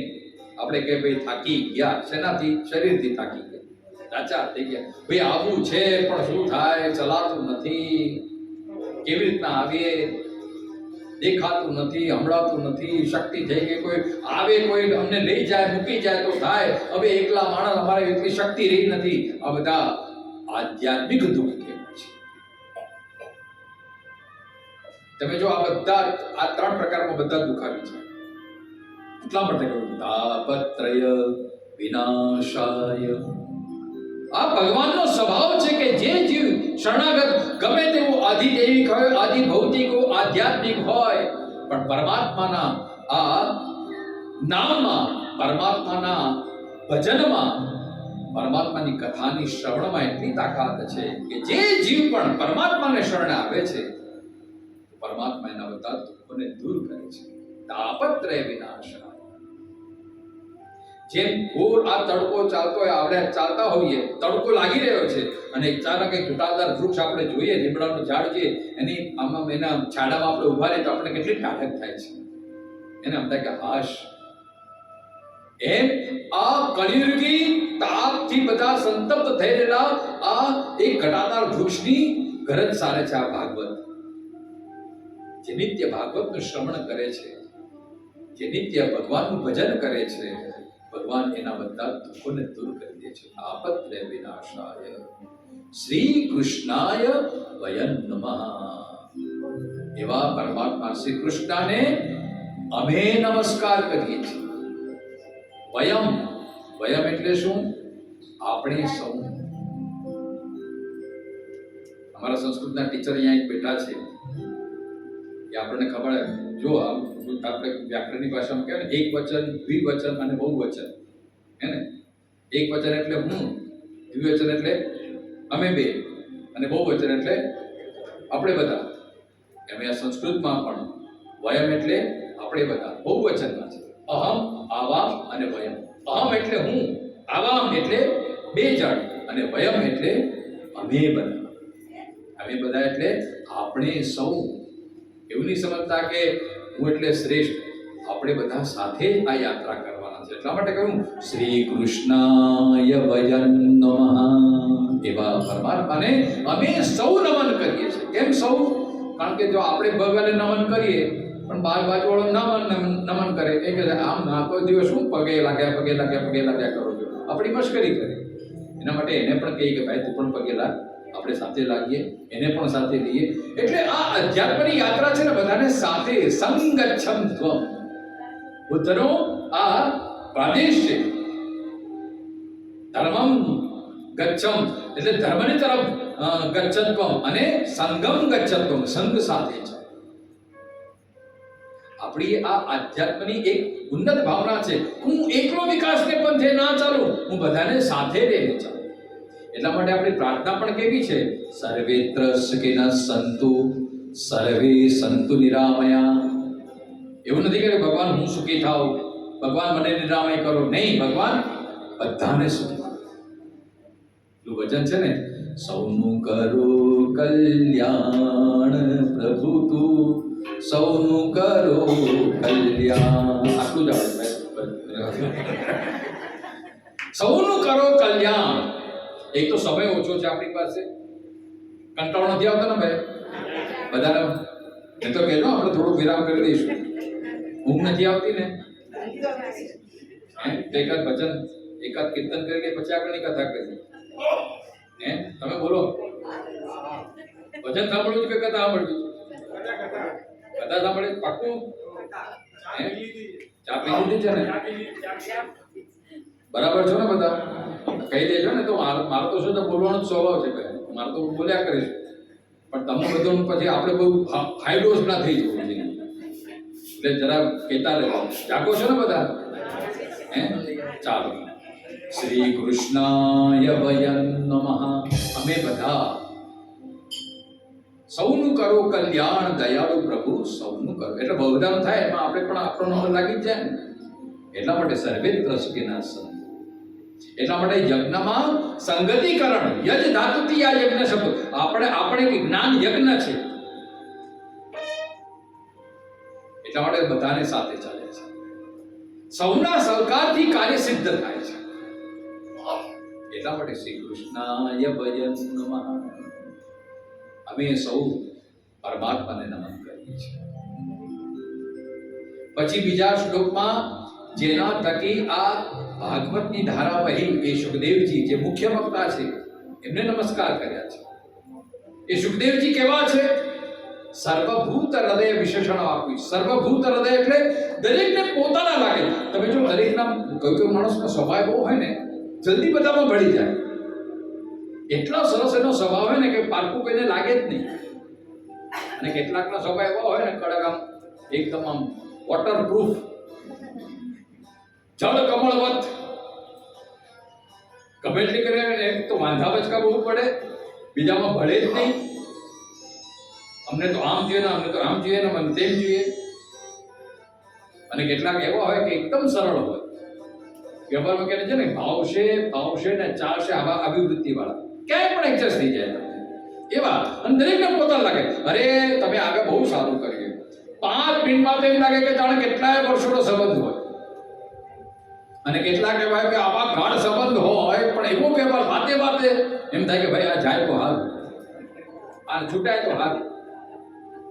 અને કેટલાક તો સ્વભાવ એમ કે અરે બેસો ને, એમ કે ચલો અરે ના બેસો ને એની કંપની ગમે આપણને. અને કેટલાક આવી જાય તો અરે રે એ ભગવાન છોડાવો તો સારું. રામાયણમાં એક પ્રસંગ છે. આ શનિ અને લક્ષ્મી વચ્ચે ઝઘડો ચાલ્યો. શનિ કહે કે હું સારો, હું શ્રેષ્ઠ. લક્ષ્મી કે જાઓ હું શ્રેષ્ઠ. એટલે સીતા હવે રામજીને આ ન્યાય કરવાના કે રામજી તમે કહો અમારા બંનેમાં સારું કોણ? હવે રામજી બિચારા પૂજાયા. શનિનો પક્ષ લેતો એ તો ઘરવાળી. ત્યારે તો કઈ ના થાય, પણ ઘરે જઈને પછી મંડાણ થાય એટલે પતિદેવ બહુ વાંચવું પડે. કેવી રીતના બોલવું, શું બોલવું. ને તો પછી આમ તો બધું સારું હોય, ચહેરા પર સ્માઈલ હોય, પણ જાય પછી રામાયણ શરૂ થઈ જાય. તમારી હિંમત કેમ ચાલે એવું બોલવાની? બધાની વચ્ચે તમે આવી રીતના કર્યું, આમ કર્યું. બધાને અનુભવ હશે ભાઈ. આ તો બધું શું છે, મને જે જ્ઞાન થાય અમારા આમે જ બેઠા છે. કેવાનો ભાવાર્થ કે બહુ હાથીને બોલવું પડે. આખી જિંદગી કાઢવાની છે. જો કે અમારા તો બહુ હારા છે ભાઈ, એવું નહીં કરતા, બધાના હારા છે, આપણા બધાના હારા. આપણી અહીંયા તો વાત જ નથી. આ તો બધું દહીસર પછીની વાત છે, દહીસર વિરાટ પછીની વાત છે. તો બહુ વાંચવું પડે, ડરવું પડે સાહેબ, એમ જિંદગી કાઢવાની છે. હવે પતિનો પક્ષ લેતો શનિદેવ ભલભલાના ગાભા ગાડી નાખે ભાઈ. 7:30 શરૂ થાય એટલે બધા જો જ્યોતિષ પાસે આવે, ભાઈ શું થયું, આ કેમ ધંધો બરાબર નથી ચાલતો? મારા ત્યાં શનિની 7:30 ચાલે છે. શનિની તેલ ચડાવો, હનુમાનજીની ઉપાસના કરો, એટલે શનિને પણ બહુ વતાવાય નહીં, ભલભલાને નડી જાય શનિ. એટલે રામજીએ બહુ સરસ કીધું કે ભાઈ તમે એક કામ કરો, આ 10 ડગલા ચાલી અને પછી પાછા આવો, ત્યાં સુધીમાં નિર્ણય કરી લો કોણ સારું. તો સીતા અને શનિ ચાલ્યા, 10 ડગલા આમ ચાલ્યા, પછી પાછા આવ્યા. પછી કે બોલો રામ, હવે વિચારો અમારા કોણ સારું?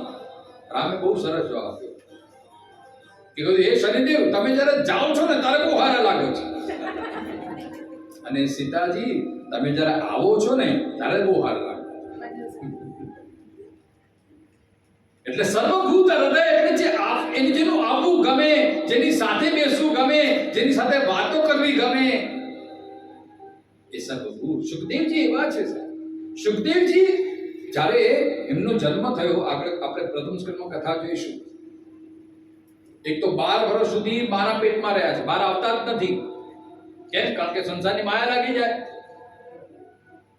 અને વ્યાસજીએ બહુ આમ આગ્રહ કરતા બહાર આવ્યા અને સીધા દોડ્યા, વ્યાસજીની પાછળ પડ્યા, હે પુત્ર ઉભો રે, હે પુત્ર ઉભો રે, સાંભળે બીજા.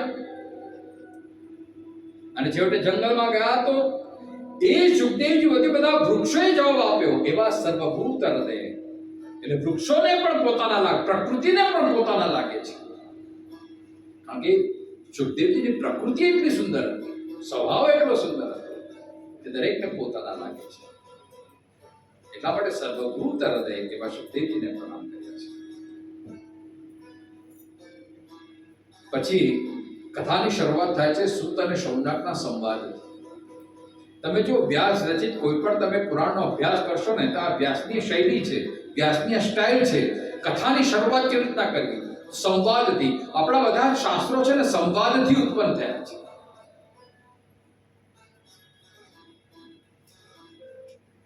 સૂત એ પ્રશ્ન કરતા છે, અરે સૂત એ જ્ઞાન આપનાર છે અને શૌનક છે પ્રશ્ન કરતા છે. તો અહીંયા શૌનકજીએ પ્રશ્ન કર્યો શુદ્ધજીને, અને એમાં ભાગવતની મહત્વતા આપણને સમજાય છે. શૌનકજીએ બહુ સરસ પ્રશ્ન કર્યો છે કે હે શુદ્ધજી, અમને કથા સાર કહો. કથા નહીં, કથાનો સાર. શા માટે? અને કથા કેવી? વિશેષણમાં આપ્યું કર્ણ રસાયનમ. કર્ણ રસાયન એટલે અમારા કાનને ગમે એવી, અમારા કાનમાં સરળતાથી ઉતરી જાય એવી, સાવ સાદી સરળ ભાષામાં કહે તો અમને સમજાય એવી. હે ને? કથા હોય પણ વેદાંતની ઊંચી ઊંચી વાતો હોય ને આપણે બધું બાઉન્સર થતું હોય તો શું કામ? એટલા માટે શૌનકજી પહેલા જ અહીંયા સ્પષ્ટતા કરી દીધી, અમને જ્ઞાન મેળવવું છે, અમને કથા સાંભળવી છે, પણ એવી કથા અમને સમજાય એવી અને અમને એકદમ સરળ પડે એવી. જેમ શીરો હોય ને, શીરો આમ એક તો રસદાર હોય, પૌષ્ટિક હોય, સ્વાદિષ્ટ હોય અને સીધો પેટમાં ઉતરી જાય, ચાવવાની તકલીફ જ ના પડે એવી અમને કથા. એવી કથા કઈ સાર ભજન છે ને. અને અમે પણ જીવનમાં શું છે, સાર જ શોધવાનું હોય છે ને સાહેબ. કોઈ પણ કર્મ કરો તેનું સાર શું, એનું પ્રયોજન શું? સારનો શબ્દ શું? પ્રયોજન. સારનો શબ્દ શું? હેતુ. અહીંયા આપણે શા માટે બેઠા છીએ? ટાઈમપાસ કરવા બેઠા છીએ? શ્રોતા પણ 3 પ્રકારના હોય સાહેબ. એક હોય વેપાર સાચવા માટે, ભાઈ પોથી લીધી છે, આમંત્રણ આપ્યું છે એટલે હાલો જઈ આવીએ, આજે રવિવાર છે, રજાનો દિવસ છે, મોઢું બતાવી આવીએ, ખરાબ ન લાગે એટલા માટે જઈ આવ્યા છે. કોઈક આના માટે આવ્યા હોય, કેટલાક જોવા માટે વિવેચક બનીને આવ્યા, જોઈએ કેવું કાર્ય છે. બધા વાતો કરતા હતા મોટી મોટી, શું ચાલે છે બધું, કેવું આયોજન થયું, સાબુદાણા ખીચડી બરાબર હતી કે નહીં, પોથીયાત્રા બરાબર હતી કે નહીં, એને બધાને સાબુદાણા ખીચડી હતી ને રાજનભાઈ? પૂરી શાક પણ હતું બરાબર હતું ને? કોઈને ઓછું હોતું નથી થયું ને? હા, કેટલાક લોકો જોવા આવ્યા, જોઈએ તો ખરા કેટલા પાણીમાં છે, કેટલાક જોવા માટે આવ્યા હોય અને કેટલાક પામવા માટે આવ્યા એને સર. ચલો, ભાગવત છે, પવિત્ર પુરુષોત્તમ મહિનો છે અને આપણને ભગવાને લાભ આપ્યો છે, તો આપણે આનો આનંદ લઈએ. તો કેટલાક પામવા માટે આવ્યા હોય, કેટલાક જોવા માટે આવ્યા હોય, પરીક્ષા કરવા માટે આવ્યા હોય અને કેટલાક વ્યવહાર સાચવા માટે આવ્યા હોય.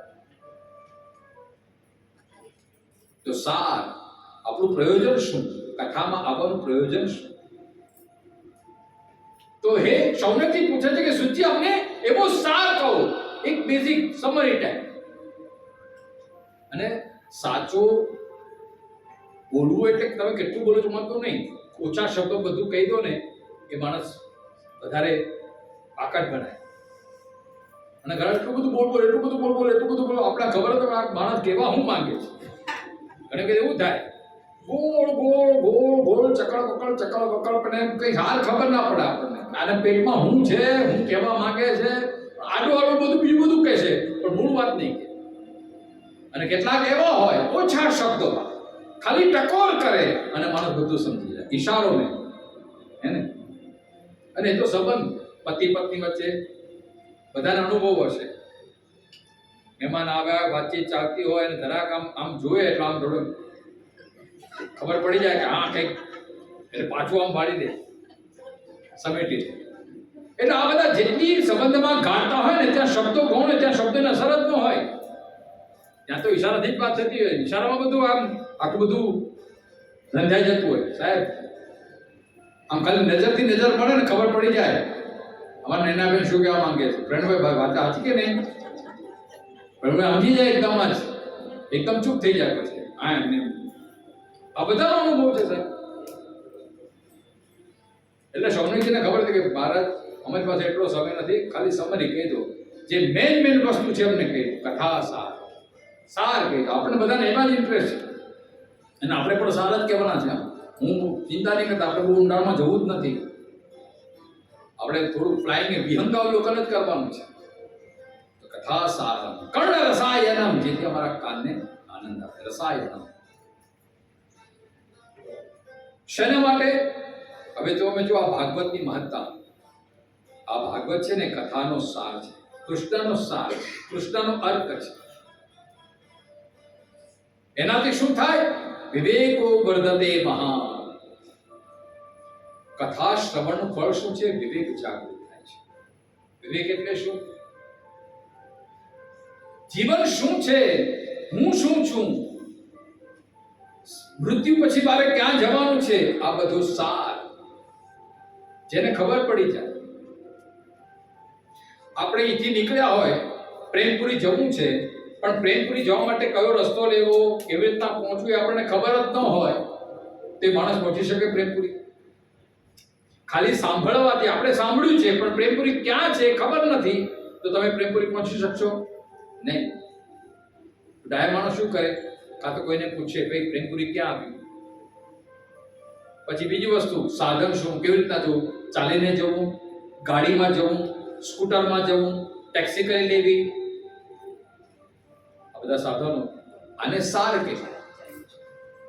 એટલે તમે અહીંયા આવ્યા છો તો તમને ખબર છે કે પ્રેમપુરી ક્યાં છે, એને ક્યાં કેવી રીતના પહોંચાય, ટાઈમ ખબર છે. આને કહેવાય સાર. એમ તમે વિચાર કરો, વિવેક એટલે શું? વિવેક એટલે આપણે કોણ છીએ, આપણે સંસારમાં શા માટે આવ્યા છીએ, આપણે આ મનુષ્ય જીવનનો હેતુ શું, એને વિવેક કહેવાય. આપણને બધાને ખબર છે ને? ખબર છે ને આપણે કોણ એટલે ખબર છે ને બધાને? આપણે સંસારમાં શા માટે આવ્યા છીએ ખબર છે ને બધાને? એ જ વિવેક છે. ભાગવત આપણને વિવેક શીખવે છે. જેમ ક્ષીરની ન્યાય, એવું કહેવાય હંસા તો મોતી ચૂકે, હે ને? માનસરોવરમાં એવા હંસો છે કે તમે એ ક્ષીર એટલે દૂધ જ પીએ છે. તમે દૂધ અને પાણી મિક્સ કરીને આપો ને તો એ દૂધ શોષી લે, પાણી એમને એમ રાખે છે. અને નિરક્ષીર ન્યાય કહેવાય. એમ વિવેકી માણસ શું કરે? આ સંસારમાંથી મારે લાયક શું છે, મારે કેટલું ઉપયોગી છે, સંબંધમાં મારે કેટલું ઉપયોગી છે, મારું કલ્યાણ કેમ થાય, આમાં મારું પ્રયોજન શું, હું કેટલાને ઉપયોગી થાઉં, આને વિવેક કહેવાય છે. વિવેક એટલે જેને પોતાનું જ્ઞાન છે કે હું સંસારમાં શા માટે આવ્યો છું, મારે શું કરવાનું છે, શું આ કરવાનું, અને જેનામાં વિવેક છે ને એને તકલીફ ઓછી પડે. જો સફળ માણસ છે ને હંમેશા પ્લાનિંગ કરતો હોય. કોઈ પણ માણસ, વ્યવહારુ માણસ પહેલા સંકલ્પ કરે, આજે અમારે આટલા આટલા કામ કરવાના છે, આજે શાકભાજી લેવા જવાનું છે, બેંકમાં ચેક નાખવાનું છે, આ માણસને મળવાનું છે, આની પાસે આટલા પૈસા લેવાના છે. આ પ્લાનિંગ કહેવાય. અને પછી એ પ્રમાણે એક એક કાર્ય કરતો છે. એને કહેવાય છે વિવેક. આયોજનબદ્ધ જે કાર્ય કરે છે એને ઓછી તકલીફ પડે છે. ભાગવત આપણને આ વિવેક શીખવાડે છે. આપણું શું છે, બધું અસ્તવ્યસ્ત હોય, આપણે ખબર જ ન હોય. આપણે ઉઠીએ એટલે ખબર નહીં આપણે શું કરવાનું છે, કાંઈ નહીં, બેઠા હોઈએ ખુરશી પર, છાપું વાંચતા હોઈએ. ઘરમાંથી અવાજ આવે, ભાઈ કલાક થઈ ગયો, ઉઠો, આખો દિવસ મોબાઈલમાં બસ પડ્યા રહો છો, કઈ કામ ધંધો છે કે નહીં? આમ કે આપણે તો વિવેક છે, અમે તો 7 વાગે ઉઠી છીએ, 8 વાગે તો અમારે નાસ્તો તૈયાર હોય, પણ ક્યારે ભાઈ નોકરી કરીએ છીએ એટલા માટે ટાઈમ હાચવવાનો છે. નહીં જઈએ તો રાડ પડશે, પગાર કપાશે, એટલા માટે આપણે એકદમ પંક્ચુઅલ હોઈએ. પણ જે દિવસે રજા હોય એ દિવસે આપણે પંક્ચુઅલ હોઈએ છીએ. કેમ? આજે તો બસ આજે રિલેક્સ, રવિવાર છે. એ વિવેક નહીં સાહેબ. વિવેક એટલે જેને પોતાના જીવનને સંયમિત કર્યું છે. આપણે લાચારીવશ કે પછી કરવું પડે એટલા માટે કરીએ છીએ. જ્યારે જે વિવેકશીલ પુરુષ છે એ પોતાની અંદરથી જ એક વિવેક જાગૃત, બસ એ પોતાની એક લાઈન દોરે છે, આનાથી હું બહાર નથી. એને કહેવાય છે વિવેક. આજકાલ શું છે, જેમ જેમ યુગ વધે બધા ઉચ્છૃંખલતા બહુ વધી ગઈ છે. ઇટ્સ માય લાઈફ, મારા મનમાં આવશે એ જ કરીશ. આ વિવેક નથી સાહેબ, આ ઉચ્છૃંખલતા છે. વિવેક એને કહેવાય, પરમાત્માએ મને જીવન આપ્યું છે તો આ જીવનનો સદુપયોગ કેમ કરું, સમયનો સદુપયોગ જે કરી શકે, સંબંધોનો જે સદુપયોગ કરી શકે, એને કહેવાય છે વિવેક.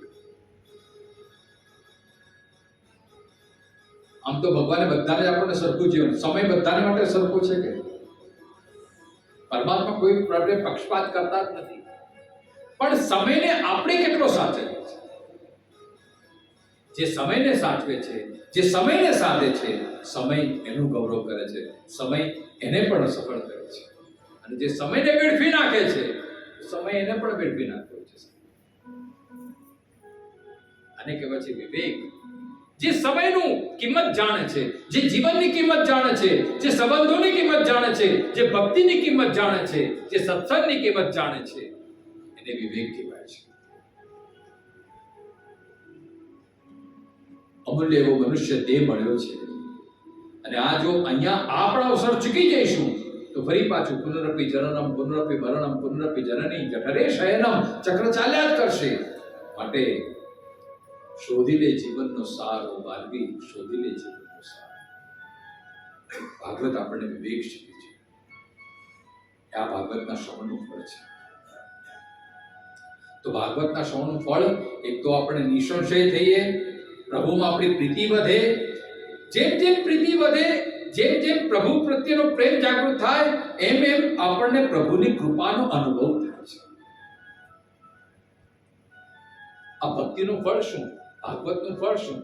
એક તો ભગવાન છે, બીજું ભગવાન મારા છે, ત્રીજું ભગવાન મને સાંભળે છે, ચોથું ભગવાન મને જોઈ રહ્યો છે, પાંચમું હું જે પણ કરું છું ભગવાન મારો સાક્ષી છે. મેં ભગવાનની આંગળી પકડી છે અને ભગવાને પણ મારો સાથ રાખ્યો છે. ભગવાન ક્યારે મારો સાથ છોડશે નહીં. આ ભરોસો છે, એ જ ભક્તિ છે. આપણે સ્વાગત કરીએ છીએ પ્રેમપુરી આશ્રમના ટ્રસ્ટી એવા શ્રી ગિરીશભાઈ ડ્રેસવાલા. બહુ સારા. હમણાં જ વાત કરીને કે આ પવિત્ર સ્થળ છે અને આ પવિત્ર સ્થળની આ જે ટેકો આપવાવાળા શ્રી ગિરીશભાઈ કે જેમણે આપણને બહુ સહકાર આપ્યો છે અને પોતે પણ બહુ વિદ્વાન છે અને સરસ પ્રવૃત્તિ કરે છે. આપણે એમનું સ્વાગત કરીએ. આપણે પ્રકાશભાઈને અને અશ્વિનભાઈને કહીએ કે એમને સ્વાગત કરી. આવો. જય જય રાધા રમણ હરિ બોલ. જય જય રાધા રમણ હરિ બોલ. જય જય રાધા રમણ હરિ બોલ. જય જય રાધા રમણ હરિ બોલ. જય જય રાધા રમણ હરિ બોલ. જય જય રાધા રમણ હરિ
એ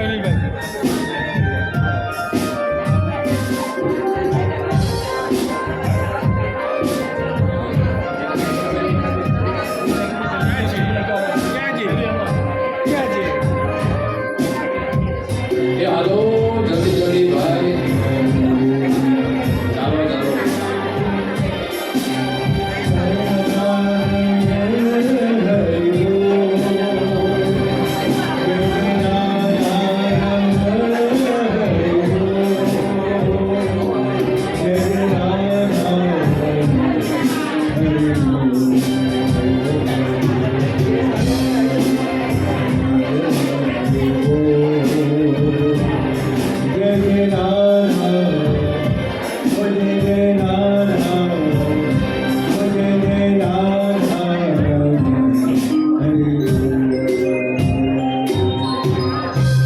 કૃષ્ણ કનૈયા લાલ કી જય.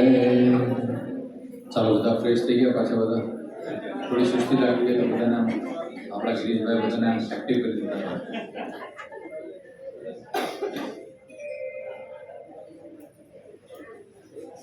સુતવાચ પ્રીતિ શૌનક ચિત્તે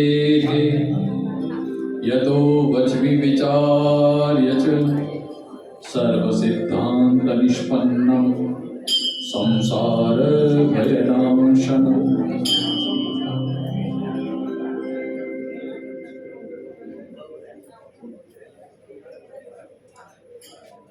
ભાગવતની મહાત્મ્યની કથા ચાલી રહી છે. સૂત અને શૌનકના સંવાદ દ્વારા ભાગવત શું છે, ભાગવત આપણને શું પ્રાપ્તિ કરાવે છે, એની ચર્ચા ચાલી રહી છે. 7 દિવસ સુધી જે તત્વનું આપણે શ્રવણ કરવા બેઠા છીએ, એ તત્વ કેવું છે, એ તત્વ ભાગવતમાં જેનું નિરૂપણ થયું છે, એ ભાગવતના શ્રવણનું ફળ શું છે, ભાગવત આપણને શું આપે છે, એ જ આ મહાત્મ્ય છે. શૌનકે જરા પ્રશ્ન પૂછ્યો કે જીવનનું શ્રેય શેમાં છે, એવું કયું તત્વ છે, એવું કયું શ્રવણ છે જે કરવાથી મનની શુદ્ધિ થાય, જીવનમાં વિવેક જાગૃત થાય, ઓછા સમયમાં માણસ ઘણું બધું પામી શકે. અને ઘણું બધું પામી શકે એટલે કોઈ આ પૈસાની વાત નથી, કોઈ પીપીએફની વાત નથી, કોઈ મ્યુચ્યુઅલ ફંડની વાત નથી કે આટલો ઇન્ટરેસ્ટ મળે ને આટલો ઇન્ટરેસ્ટ વધી જાય. અહીંયા જે ફાયદાની વાત છે, જે લાભની વાત છે, એ અધ્યાત્મના લાભની વાત છે. આપણા જીવનમાં ભક્તિ કેમ વધે, આપણા જીવનમાં જ્ઞાન કેમ વધે, અને જેમ જેમ ભક્તિ અને જ્ઞાન વધે એમ એમ સંસારની અસારતા ઓછી કેમ. સંસારની અસારતા એટલે શું? આ સંસાર જે આપણને ત્રાસ આપે છે, આ સંસાર જે આપણને તકલીફરૂપ લાગે છે, એ તકલીફરૂપ ના લાગે અને સંસાર આપણને આનંદ સ્વરૂપ લાગે, એ જ આ ભાગવતના શ્રવણનો લાભ છે.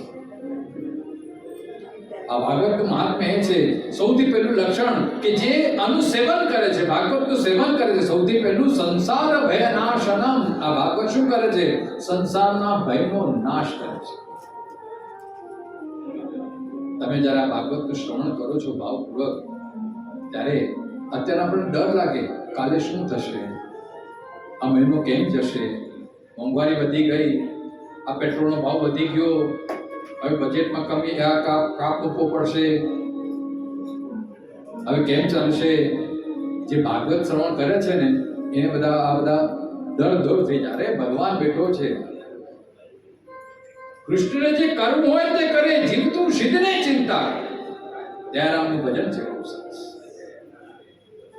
સાચો ભક્ત છે ને ક્યારે ચિંતા ન કરે. કેમ? કારણ કે મારો ભગવાન બેઠો છે. તો ભાગવતના શ્રવણનું ફળ પહેલું એ છે, સંસાર ભય નાશનમ, સંસારના ભયને દૂર કરે છે. બીજું ફળ છે ભક્ત્યોગ વર્ધનમ, ઈશ્વર માટેનો પ્રેમ જાગૃત કરે છે. ભક્તિ એટલે શું? આગળ આપણે કથામાં જોશું. 7 દિવસ સુધી આપણે આની ચર્ચા કરવાની છે. જીવનમાં ભક્તિને વધારે છે. ત્રીજું શ્રવણનું ફળ આ ભાગવત શું કરે છે? મનઃશુદ્ધેન વિદ્યતે એતસ્માદ પરમ કિંચિન. મનઃશુદ્ધેન વિદ્યતે. આ ભાગવતના શ્રવણનું ફળ એ છે, તમે ધ્યાનથી ભાવથી આ ભાગવતનું શ્રવણ કરો છો તો આ મન આપણું શુદ્ધ બને છે, મન આપણું પવિત્ર બને છે. વિચારોનું પાવિત્ર્ય એ ભાગવતના શ્રવણથી થાય છે. જેનું મન પવિત્ર એના વિચાર પવિત્ર, અને જેના વિચાર પવિત્ર એનું આચરણ પવિત્ર. આપણી એક એક ક્રિયા, આપણા એક એક જે ચહેરા પરના ભાવ છે ને એ મન જ પ્રદર્શિત કરતું છે. જો મન ઉદાસ હોય તો આપણો ચહેરો પણ ઉદાસ થઈ જાય, અને મન પ્રસન્ન હોય તો આપણા ચહેરા પર પણ પ્રસન્નતા આવી જાય. મન ઉદાસ હોય તો બધા નકારાત્મક વિચાર, અને મન પ્રસન્ન હોય, મન પોઝિટિવ હોય તો માણસનો ઉત્સાહ હોય એકદમ. એને આ મનનું રિફ્લેક્શન આપણા શરીરમાં પડતું હોય છે, આપણી ઇન્દ્રિયો પર પડતું હોય છે. એટલા માટે આપણા શાસ્ત્રકારોએ શરીરને કેમ શુદ્ધ રાખવું, શરીરને કેમ પુષ્ટ રાખવું એવી કોઈ વાત કરી જ નથી સાહેબ. મનની વાત કરી છે. ગીતાનો તમે અભ્યાસ કરો, 12મા અધ્યાયમાં ભગવાન કહે છે મય્યેવ મનાદસ્ત્વમ મય્ય બુદ્ધિં નિવેશય. મનને કેમ પવિત્ર કરો, આખો છઠ્ઠો અધ્યાય આત્મસંયમ યોગ કયો છે સાહેબ. અને મન પરથી તો કેટલી બધી વ્યાખ્યાઓ પડી છે. મન ચંગા તો કથરોટ મેં ગંગા, મન વગર માળવે ના જવાય. એટલી બધી તમે જો મન વિશે કેટલું કહે છે. તો ભાગવતના શ્રવણનું ફળ શું? આપણું મન પવિત્ર બને છે, વિચારો પવિત્ર બને છે. મનઃશુદ્ધેન વિદ્યતે. અને આ ક્યારે પ્રાપ્ત થાય? ભાગવતમાં કહ્યું છે ને મહાત્મ્યમાં કે જન્માંતરે ભવેત પુણ્યમ તદા ભાગવતમ લભેત. તમે અહીંયા જે બેઠા છો ને સાહેબ, એ તમે ઈચ્છા કરી એટલે બેઠા છો નહીં, ખાન ખાજો. આ તો ભગવાને તમને સિલેક્ટ કર્યા છે એટલે તમે બેઠા છો.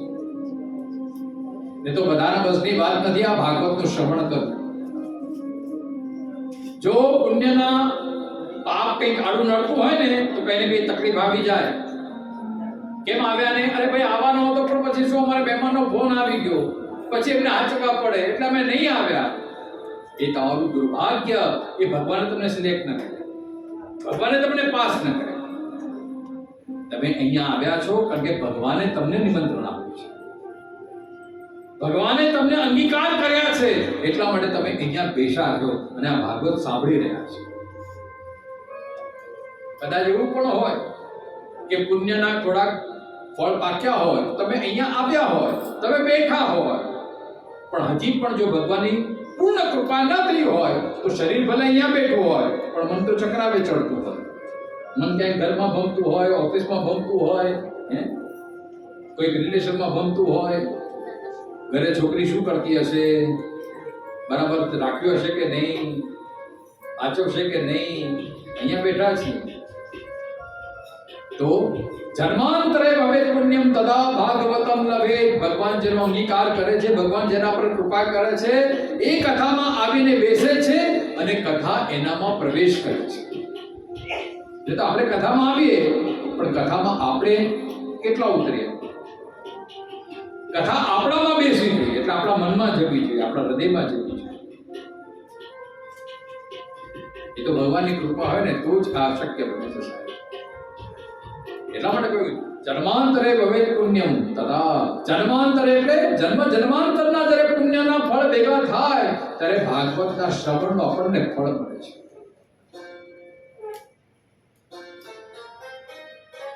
એવી આ ભાગવતની શું મહત્તા છે? બ્રહ્માજીને પણ આશ્ચર્ય થયું છે કે આટલો બધો ભાગવતનો મહિમા.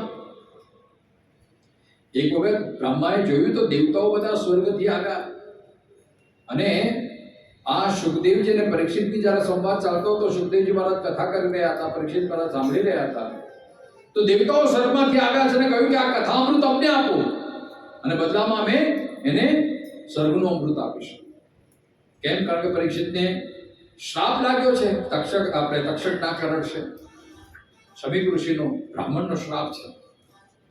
દેવતાને ખબર હતી કે 7 દિવસ પછી આનું મૃત્યુ છે. તો દેવતાઓએ સોદાબાજી કરવા માટે આપણે કહીએ ને વાટકી વ્યવહાર, પડોશીમાં ખાંડ ખૂટી ગયો તો આપણે કહીએ જરા ખાંડ આપો ને, અને આપણે ત્યાં આવે ને પછી આને આપી દઈએ. ચાલી સિસ્ટમ આ બહુ સરસ છે, વાટકી વ્યવહાર, કાંઈ આપણું કામ અટકે નહીં. તો દેવતાઓ માટે, દેવતાઓના સદમાં શું છે, એલું અમૃત તો છે પણ કથામૃત નથી. દેવતાને થયું કે ચલો આપણે આ સોદો બહાર પાડી નાખીએ, આપણે એમને સ્વર્ગનું અમૃત આપી દઈશું, પરીક્ષિત રાજા અમર થઈ જશે, મતલબ આપણે કથામૃત થઈ જઈશું. આવ્યા છે પણ સુખદેવજીએ ના પાડી છે. કેમ? હવે આ સ્વર્ગનું અમૃત કે જે અમૃતનું પાન કરવાથી માણસ અમર થઈ જાય, અને એક કથામૃત છે. પરીક્ષિત રાજા પાસે આવ્યા હતા દેવતાઓ. પરીક્ષિત રાજાએ કીધું, બાપજી મારે શું કરવાનું તમે કહો. એટલે સુખદેવજીએ પહેલા તો એને બતાવ્યું કે જો ભાઈ, પહેલા તો તું સમજી લે આ કથામૃત શું છે અને આ સ્વર્ગનું અમૃત શું છે. એટલા માટે તમે જો જીવનમાં કોઈ પણ પ્રશ્ન હોય તેના માટે જો ગુરુ કર્યો હોય ને તો આપણને યોગ્ય માર્ગદર્શન મળે. એ તો આપણને ઘણી વખત ખબર ના પડે કે આપણે ઘણી વખત ભોળવાય છે કે આપણને લાગે કે આ બહુ વસ્તુ સરસ છે, આ તો સોદો કરી લઈએ, પણ એમાં આપણે ઘણું નુકસાન કરી નાખતા હોઈએ. પણ જો જીવનમાં સાચો ગુરુ કર્યો હશે તો ગુરુ તમને ક્યારેય નુકસાન નહીં કરવા દે, એ વાત પાકી. અને જેટલાએ પણ ગુરુનું શરણ લીધું છે એમનો બેડો પાર થયો છે. અર્જુનને સંશય થયો છે, દ્વિધા થઈ છે, ધર્મ સમૂળ ચેત થયો છે, પણ જ્યારે કૃષ્ણનું શરણ લીધું છે, શિષ્યસ્તેહમ સાધિમાન ત્વામ પ્રપન્નમ, ત્યારે ભગવાનને શરણ ગયો છે તો ભગવાને એના વિષાદને દૂર કર્યો છે. એ વિષાદમાંથી પ્રસાદની પ્રાપ્તિ કરાવી છે. પરીક્ષિત મહારાજ પણ સંશયગ્રસ્ત છે, 7 દિવસ પછીનું મૃત્યુ છે, ડરી રહ્યો છે, હવે શું થશે, ચિંતા છે, ભય છે. સુખદેવજીનું જ્યારે શરણ લીધું, સુખદેવજીને જ્યારે ગુરુ સ્થાને સ્થાપ્યા છે, સુખદેવજી એને નિર્ભય બનાવ્યું છે. 12મા સ્કંદમાં આપણે જ્યારે પરીક્ષિત રાજાનો મોક્ષ થાય છે ત્યારે પરીક્ષિત પોતે એ શબ્દ કહે આપણે ત્યારે જોઈશું. એટલા માટે ગુરુની આવશ્યકતા છે. તો અહીંયા પરીક્ષિત મહારાજે સુખદેવજીને પૂછ્યું, બાજી શું કરવું જોઈએ? અને જે ગુરુ પર શ્રદ્ધા રાખે છે એનું ક્યારેક પતન થતું નથી. આમ જો આપણને સ્વર્ગનું અમૃત મળે તો કેવું મજા આવી જાય, પણ બંનેની ક્વોલિટીમાં ફરક છે સાહેબ. વિપુલભાઈ સાંભળો છો ને, હું નથી આવતી ને તો ફરીથી ચાલુ કહી દઈએ આપણે. સ્વર્ગનું અમૃત શું કરે? લાંબુ જીવન આપે. અચ્છા, કથામૃત શું કરે? લાંબુ જીવન નહીં આપે પણ દિવ્ય જીવન આપે. હવે આપણે નક્કી કરો, તમને લાંબુ જીવન જોઈએ છે કે દિવ્ય જીવન જોઈએ છે? દિવ્ય જીવન, બરાબર ને? લાંબુ જીવન હોય, હવે જેનું લાંબુ જીવન છે બધા જોઈએ ને, જો 95 વર્ષની ઉંમર હોય, માજી કે ડોસા ખાટલે પડ્યા હોય, અંગમ ગલિતમ બલિતમ મુંડમ દસન વિહીનમ જાતમ તુંડમ, શરીર એકદમ ક્ષીણ થઈ ગયું છે, ઉચકવાય તો 4 જણની જરૂર પડે, એ બધું જ ખાટલામાં થઈ જતું હોય, હવે એવું જીવન જોઈએ છે? એ પોતે દુઃખી થતા હોય, એ ભગવાનને પ્રાર્થના કરે, ભગવાન હવે ઉઠાવી દે તો સારું, ભગવાન હવે ઉઠાવી દે. અને બાજુ એના પરિવારવાળા પણ પ્રાર્થના કરતા હોય, ભગવાન હવે છોડાવો તો સારું, ભગવાન હવે છોડાવો તો સારું. આ માજી કેમ કરીને પ્રાણ જતા જ નથી, ક્યાં જીવ અટકી ગયો ખબર નથી પડતી. બોલો, આવું જીવન જોઈએ છે? પોતે પણ ત્રાસ ભોગવે, પરિવારવાળાને પણ ત્રાસ, બધા રાહ જોતા હોય ક્યારે છૂટે, ક્યારે છૂટે, ક્યારે જાય હશ છૂટ્યા. આવું જીવન જોઈએ છે? અને બીજી બાજુ સ્વામી વિવેકાનંદ, શંકરાચાર્યજી, તમે જો આમનું જીવન તમે જોશો ને, 32 વર્ષ માંડ જીવ્યા છે, પણ 32 વર્ષમાં એટલું જીવ્યા કે આજે પણ આપણે એમને યાદ કરીએ છીએ. કેટલું જીવો છે મહત્વ નથી, કેવું જીવો છે મહત્વ છે. કથામૃત આપણને કેવું જીવન જીવવું એ આપણને માર્ગદર્શન આપે છે. સાહેબ, આ સંસારમાં લોકો કેટલું જીવ્યા છે એને યાદ નથી કરતા. તમે કેવું જીવ્યા, આ જીવનમાં તમે કેટલું સત્કાર્ય કર્યું એ આપણને કથામૃત શીખવે છે. એટલે સ્વર્ગનું અમૃત આપણને દીર્ઘ જીવન આપે છે, જ્યારે કથામૃત આપણને દિવ્ય જીવન આપે છે. અચ્છા, તમે સ્વર્ગનું અમૃત પીધું પછી શું? સ્વર્ગમાં જવો, જલસા કરો, અપ્સરાઓ બધી ડાન્સ કરે, રંભા, ઉર્વશી, મેનકા, એના નૃત્ય જુઓ, સુરાપાન પીઓ, પડ્યા રહો. કારણ કે આ દેવ યોનિ સ્વર્ગ એ પણ એક ભોગ યોનિ છે. ગીતામાં લખ્યું છે તમે પુણ્ય કર્મ કરો, અને આપણે પુણ્ય કર્મ એટલા માટે જ કરતા હોય, ભગવાન મને સ્વર્ગ આપજો, ભગવાન મને સુખ આપજો, ભગવાન મને આ ભોગો આપજો. સ્વર્ગમાં એ બધું છે, ભોગો છે, સુખ છે, વૈભવ છે, સોનાનો અળોટો, બધા સુંદર મજાના દાગીના અળોટો, પણ ક્યાં સુધી? જ્યાં સુધી પુણ્ય છે ત્યાં સુધી. પછી ક્ષણે પુણ્યે મર્ત્યલોકમ વિશંતિ. જેવા પુણ્યના બેલેન્સ તમારા નિર્મિત થઈ ગયા, જેમ 1000 રૂપિયા હોય, આપણે જઈએ ને કઈ શું કહેવાય પિક્ચર, ટિકિટ કેટલાની હોય? 200-250 રૂપિયાની, 300 રૂપિયાની જે હોય એ પિક્ચરની અમુક ફર્યા ને 1.5 કલાકનું પિક્ચર હોય, 2 કલાકનું પિક્ચર હોય, થિયેટરમાં બેસો, તમે ટિકિટ લીધી એટલે તમે થિયેટરમાં બેસો, પિક્ચર જુઓ ના જુઓ, ઊંઘી જાઓ, તમારી મરજી. પિક્ચર પૂરું થાય એટલે થિયેટરની બહાર નીકળવાનું, બરાબર કે નહીં? પછી તમે કે ના મેં તો 200 રૂપિયા આપ્યા છે, હવે 5 કલાક બેસવું છે, ચાલશે? લાત કરીને બહાર કાઢશે બધા. પિક્ચર પૂરું, તમારા પૈસા પૂરા. પિક્ચર ગમ્યું ના ગમ્યું, પૈસા વસૂલ. એમ સ્વર્ગમાં પણ પુણ્ય છે.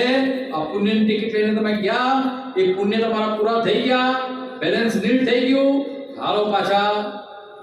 પછી તમને કોઈ સ્વર્ગમાં રાખશે નહીં. ક્ષણે પુણ્યમ મર્ત્યલોકમ વિશંતિ. ફરી પાછા સંસારમાં આવવું પડશે, સ્વર્ગનું અમૃત કરશે. જ્યારે કથામૃત એ તો પરમાત્માની પ્રાપ્તિ કરાવશે, કે જ્યાં ગયા પછી પાછું આવવું નથી પડતું. એ વૈકુંઠ ધામ, ગોલોક ધામ, પરમાત્માનું ધામ.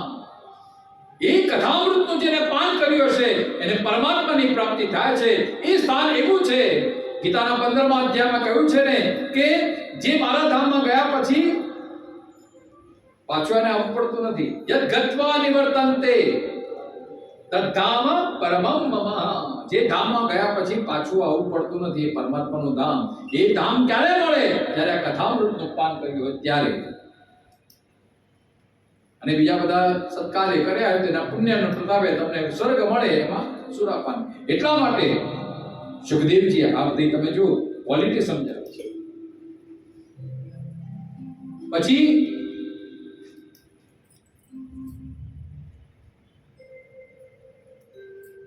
સ્વર્ગનું અમૃત તમે પીઓ,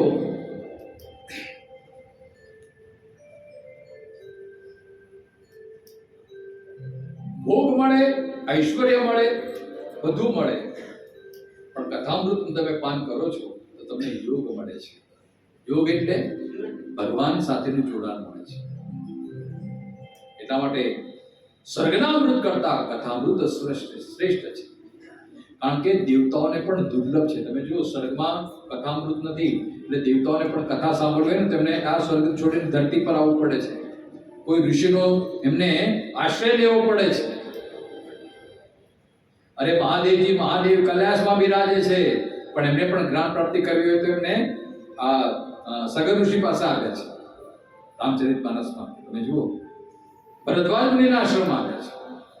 રામ જેવા રામ પણ વનવાસ વખતે એ ઋષિઓની આશ્રમમાં સામે ચાલીને ગયા છે. ભગવાન પણ આપણને સમજાવે છે. મહાદેવજી રામ કૃષ્ણ પણ ગયા છે ને તો સાંદીપની ઋષિના આશ્રમમાં ગયા છે. એ તો ભગવાન છે. એમને ગુરુ સામેથી પડી જાય ને, પણ એ સામે ચાલીને ગયા છે.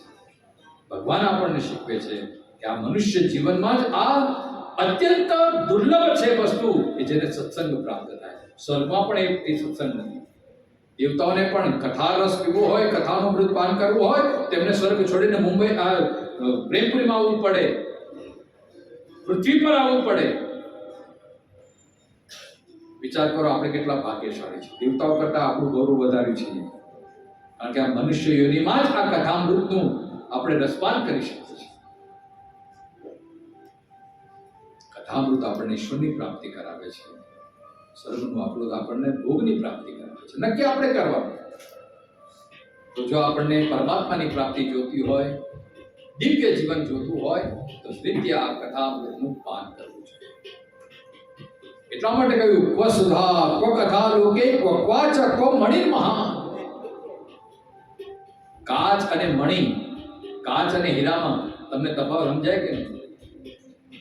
તમને કાચ જોઈએ કે હીરો? ડાયો માણસ શું વિચાર કરે? જેને હીરાની વેલ્યુ ખબર છે તે હીરો જ લે ને. હવે જે વાંદરો હોય એને ખબર ના પડે, એને કોઈ તક એને એ નહીં. આપણે તો વાંદરા નથી ને, એટલા માટે કથામૃત એ હીરા સમાન છે.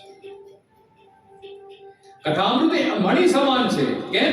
નર अपनी करनी करे तो नर का नारायण हो जाए. कथा श्रवण करता करता આપણે પ્રભુમય બનીએ અને પ્રભુની ભક્તિમાં જ્યારે શ્રેષ્ઠતા પ્રદાન થાય છે ત્યારે ભગવાન આપણે વશ થઈ જાય છે.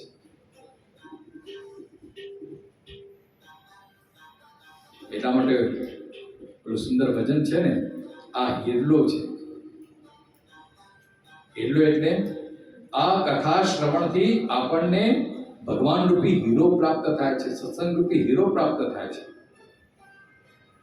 મેં તો ભક્તિ માર્ગ કેરો સંગ રે સાધ્યો, મેં તો ભક્તિ માર્ગ કેરો સંગ રે સાધ્યો, મને ઢોળ કીર્તન કેરો રંગ રે લાગ્યો, મને ઢોળ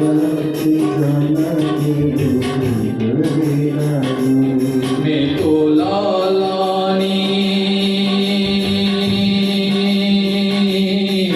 तो लालानी लाली केरो नंग रे वाग्यो, हिल्लो हाथ रे लागो, हे मारा घटमा विराजता श्रीनाथ जी, यमुना जी, महाप्रभु जी, मारा घटमा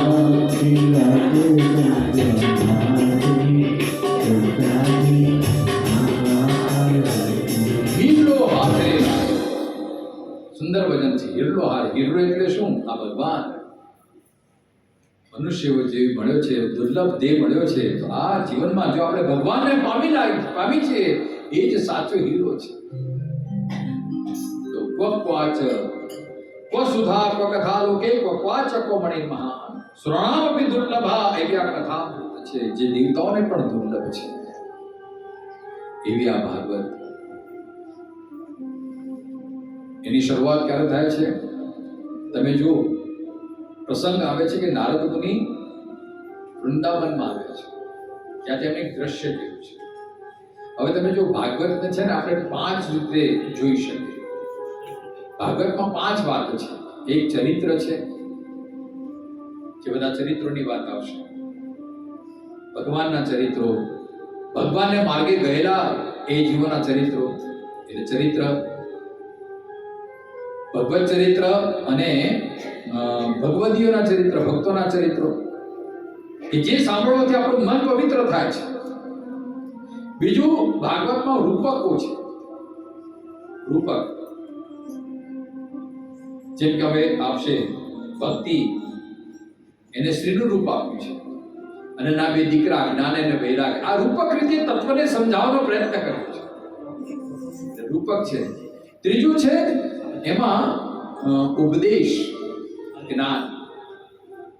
ઘણા બધા રૂપક આવે છે. તમે જુઓ, આ મહાત્મ્યમાં ભક્તિ, જ્ઞાન, વૈરાગ્યને રૂપક તરીકે લીધું છે.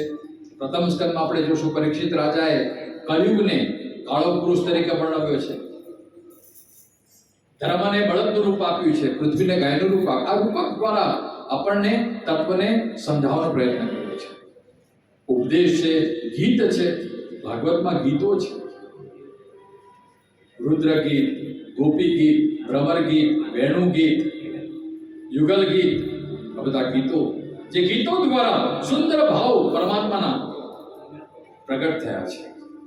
અને આત્મી છે સ્તુતિઓ, ભગવાનની સ્તુતિ કરવામાં આવે છે. એટલે આ 5 પ્રકારે આ ભાગવતનું નિર્માણ થયું છે. તો અહીંયા નારદજી વૃંદાવનમાં ભક્તિની સાથે સંગાત કરી અને ભક્તિનું દુઃખ દૂર કરવા માટે વિચરણ કરી રહ્યા છે. ગયા છે ક્યાં? બદ્રિકાશ્રમ. અને બદ્રિકાશ્રમમાં એમને સનત કુમારોનો ભેટો થયો છે. નારદજી ઉદાસ છે, ચહેરા પર પ્રસન્નતા નથી. અને જ્યારે સનક આદિ ઋષિઓ સામે મળ્યા છે, પૂછ્યું, નારદજી તમે ખિન્ન કેમ છો, ઉદાસ કેમ છો? હરિના દાસ કદી ન હોય ઉદાસ. જે સાચા હરિના દાસ હોય, સાચા ભક્તો હોય, એ ક્યારે ઉદાસ ન હોય. પણ છતાં નારદજી ઉદાસ છે. કેમ? તો નારદજી કહે છે મારી ઉદાસીનું કારણ મને તકલીફ પડી રહી છે, મને દુઃખ પડી રહ્યું છે એને માટે નહીં. મારી ઉદાસીનું કારણ ભક્તિ મહારાણી દુઃખી છે.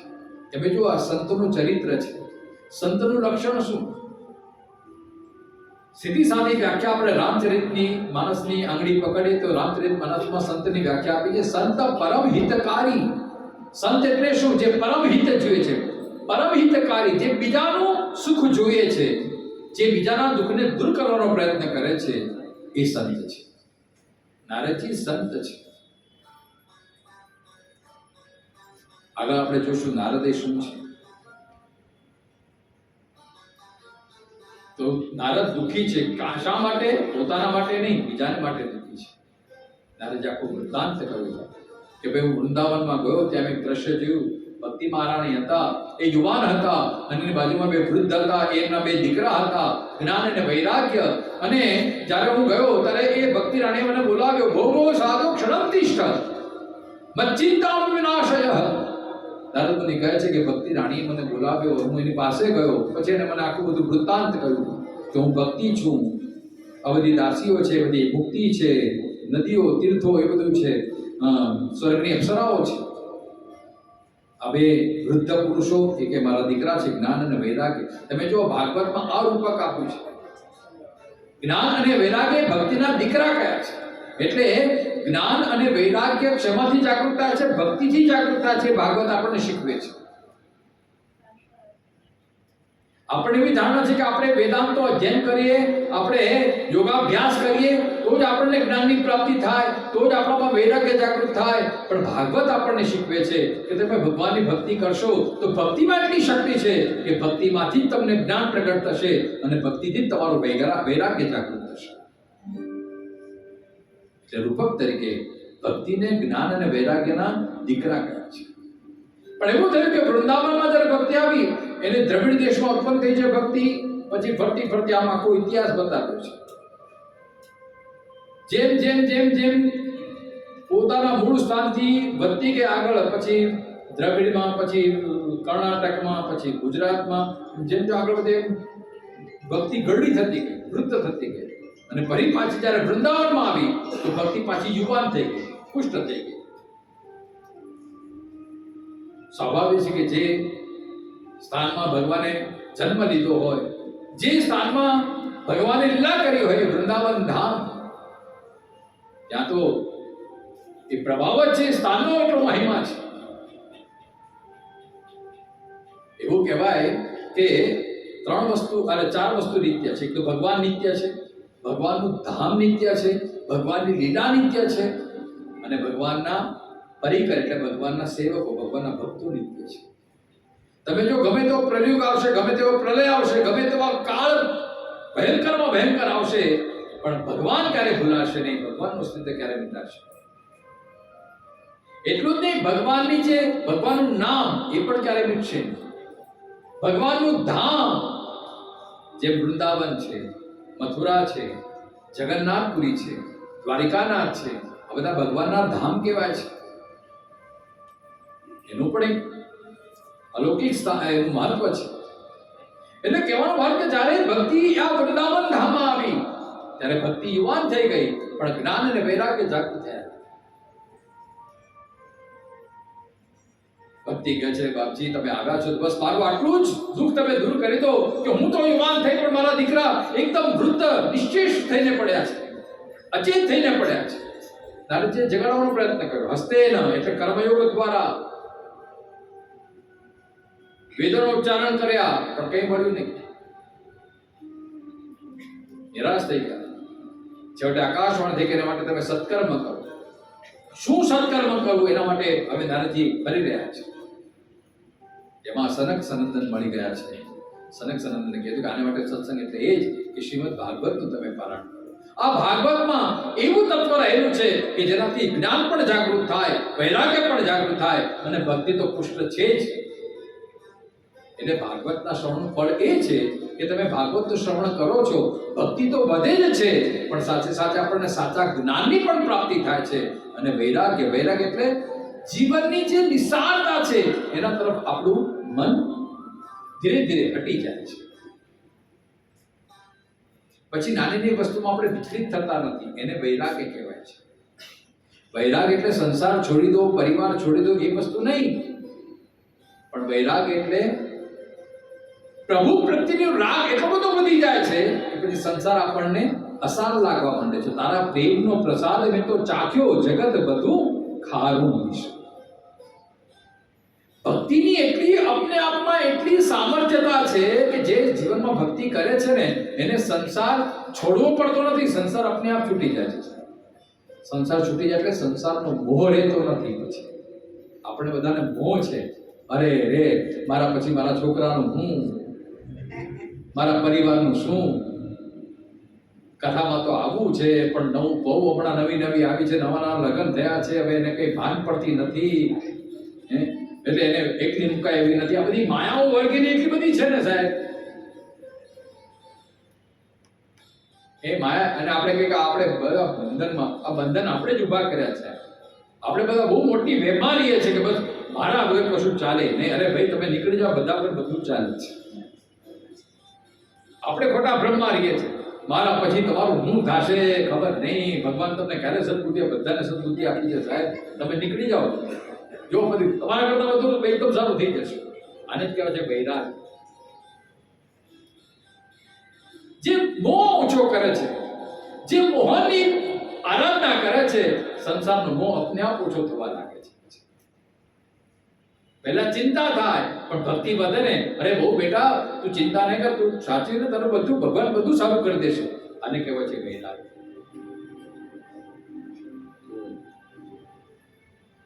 આ પ્રમાણે વૈરાગ કેવી રીતના જાગૃત થાય? સનત ઋષિઓ કહે છે એના માટે આ ભાગવત રૂપી છે. ભાગવતનું શ્રવણ કરશો, ભાગવતનું તમે સત્સંગ કરશો તો જ્ઞાન અને વૈરાગ આપને આપ જાગૃત થઈ જશે. અને ખરેખર થયું છે, આનંદના તટ પર સરસ મજાનું આયોજન થયું છે. નારદજી કહ્યું બાપજી તમે જ ઉપદેશ આવ્યો, તમે જ હવે કથા કરો. નારદજી શ્રોતા બન્યા છે. અને પછી જ્યાં ખબર પડે તો આખા દેવ સૃષ્ટિમાંથી, ઋષિ સૃષ્ટિમાંથી બધા આવ્યા પોતાના પરિવાર સાથે, પોતાના શિષ્ય મંડળી સાથે. સરસ મજાનું આયોજન થયું છે. અને એવું સરસ આયોજન થયું, એટલું સરસ ઉત્સવ મનાયો છે કે કથાના મંડપમાંથી ભક્તિ જાગૃત થઈ છે અને ભક્તિ સાથે જ્ઞાન અને વૈરાગ્ય પણ હૃષ્ટપુષ્ટ થયા છે. આ ભાગવતનો મહિમા છે. પછી પૂછ્યું સનકજીને કે આ ભાગવતના શ્રવણથી કોણ કોણ પવિત્ર થાય, કોણ કોણ આના અધિકારી છે? તો ભગવાન સનંદન કહે છે કે આ ભાગવત એટલી કરુણાવલય છે, કારણ કે ભગવાન છે ને કરુણાવલય છે. ગીતામાં પણ કહ્યું છે અપિચેત સુદુરાચારો ભજતે મામ અનન્યભાગ. દુરાચારીમાં દુરાચારી માણસ પણ જે ભગવાનને શરણ આવે છે, સાધુરેવ સમંતવ્ય સમાત્મા સુદુર્લભ, એને સાધુ જ સમજ. એમ સનક આદિ કહે છે કે ગમે તેવા પાટકી હોય, ગમે તેવા અપવિત્ર હોય, ગમે તેવા દુષ્ટ આચરણ વાળા હોય, એ પણ જો આ કથાનો લાભ લે છે તો એ પણ પવિત્ર થઈ જાય છે. અને એને માટે બહુ સુંદર દ્રષ્ટાંત આપ્યું છે ધુંધુકારી. બહુ સરસ મજાની કથા છે. ધુંધુકારી જે પ્રેત હતો, એ પ્રેતે જ્યારે શ્રવણ કર્યું, એ પ્રેતમાંથી એ મુક્ત થયો છે અને એને ભગવાનનું ધામ બન્યું છે. એ ધુંધુકારીની કથા બહુ સરસ છે, સમજવા જેવી છે. સમય થયો છે, આજે પહેલો દિવસ છે. કથાને આપણે અહીંયા વિરામ આપીએ. આવતીકાલે આવી, આજે પહેલો દિવસ હતો એટલે ભગવાન આપણને બધાને માફ કરે. બધું ભલે આપણે બહુ સરસ જ કર્યું છે, બધું જ એકદમ ફર્સ્ટ ક્લાસ થયું છે, પણ કાલે આપણે થોડુંક સમયને સાચવ્યું. આજે થોડી તકલીફ પડી, પણ ભૂલ ચૂક માફ. આપણે બધા આપણા પોતાના કોને બીજા હોય તો આપણે ફરિયાદ કરીએ ને. હવે આપણે બધા આપણે મિત્ર મંડળો છીએ, જે આયોજન કરતા, અને આપણે બધા એક જ છીએ. બસ પોતાનું સમજીને કાલે આપણા મોહિતભાઈ જે ઇન્સ્ટ્રક્શન આપે 1:30 વાગે. આજે ભલે મોડું થયું પણ હું તો તૈયાર જ હું તો અહીંયા જ રહું છું ભાઈ. એટલે મારે કોઈ ટેક્સી પકડવાની નથી. અમારા અશ્વિનભાઈ કે ખબર હતા તમે બોરીવલી જાવ તો વાનું મળે ને તમને, કલાક મોડું થઈ ગયું ને ટ્રાફિકમાં ફસાઈ ગયા. એટલે અમારા અશ્વિનભાઈ કહ્યું અહીંયા જ રહી જાઓ, ભલે અમે જે આપવા પડશે આપી દઈશું. અમારા અશ્વિનભાઈ પ્રકાશભાઈ, એટલે હું તો અહીંયા જ રહું છું, એટલે હું તો સમયસર રહીશ. હવે બાજી તમારા હાથમાં છે, સમયસર કરવું હોય તો કાલે 1:30 વાગે 1:30 થી 2 પૂજા આપણે બરાબર 1:30 થી 2 પૂજા. પછી ચા પાણી, આપણને ચા તો જોઈએ ભાઈ, ચા વગર તો મજા ના આવે, બરાબર ને? એટલે ચા પાણી પીએ અને પછી 3 વાગે બરાબર કથા શરૂ થઈ જાય, જો મજા આવતી હોય તો. ને તો પછી તમારા પર છે, કેટલી જો કથાનો વધારે લાભ લેવો હોય તો મને પણ મજા આવે તો પછી શોર્ટકટ ના કરવું પડે. મેં બરાબર કીધું, હું વાણી દ્વારા ભગવાનની સેવા કરું, તમે સાંભળીને ભગવાનની સેવા કરો. તો આવતીકાલે બરાબર 1:30 વાગે હાજર થઈ જઈએ, બરાબર 3 વાગે આપણે કથાનો પ્રારંભ કરી દઈએ અને 6:30 આપણે વિરામ આપીશું અને પછી આરતીને કરવું. આ પ્રમાણે આપણે ક્રમ સાથેનો પ્રયત્ન કરીએ. આવો પૂજાની આપણે શરૂઆત કરીએ, આરતીની શરૂઆત કરીએ. બધાને આરતી તૈયાર થાય ત્યાં સુધીમાં નામ સંકીર્તન પૂજા કરી સાયં આરતી કરીએ. જય જય રાધા રમણ હરિ બોલ.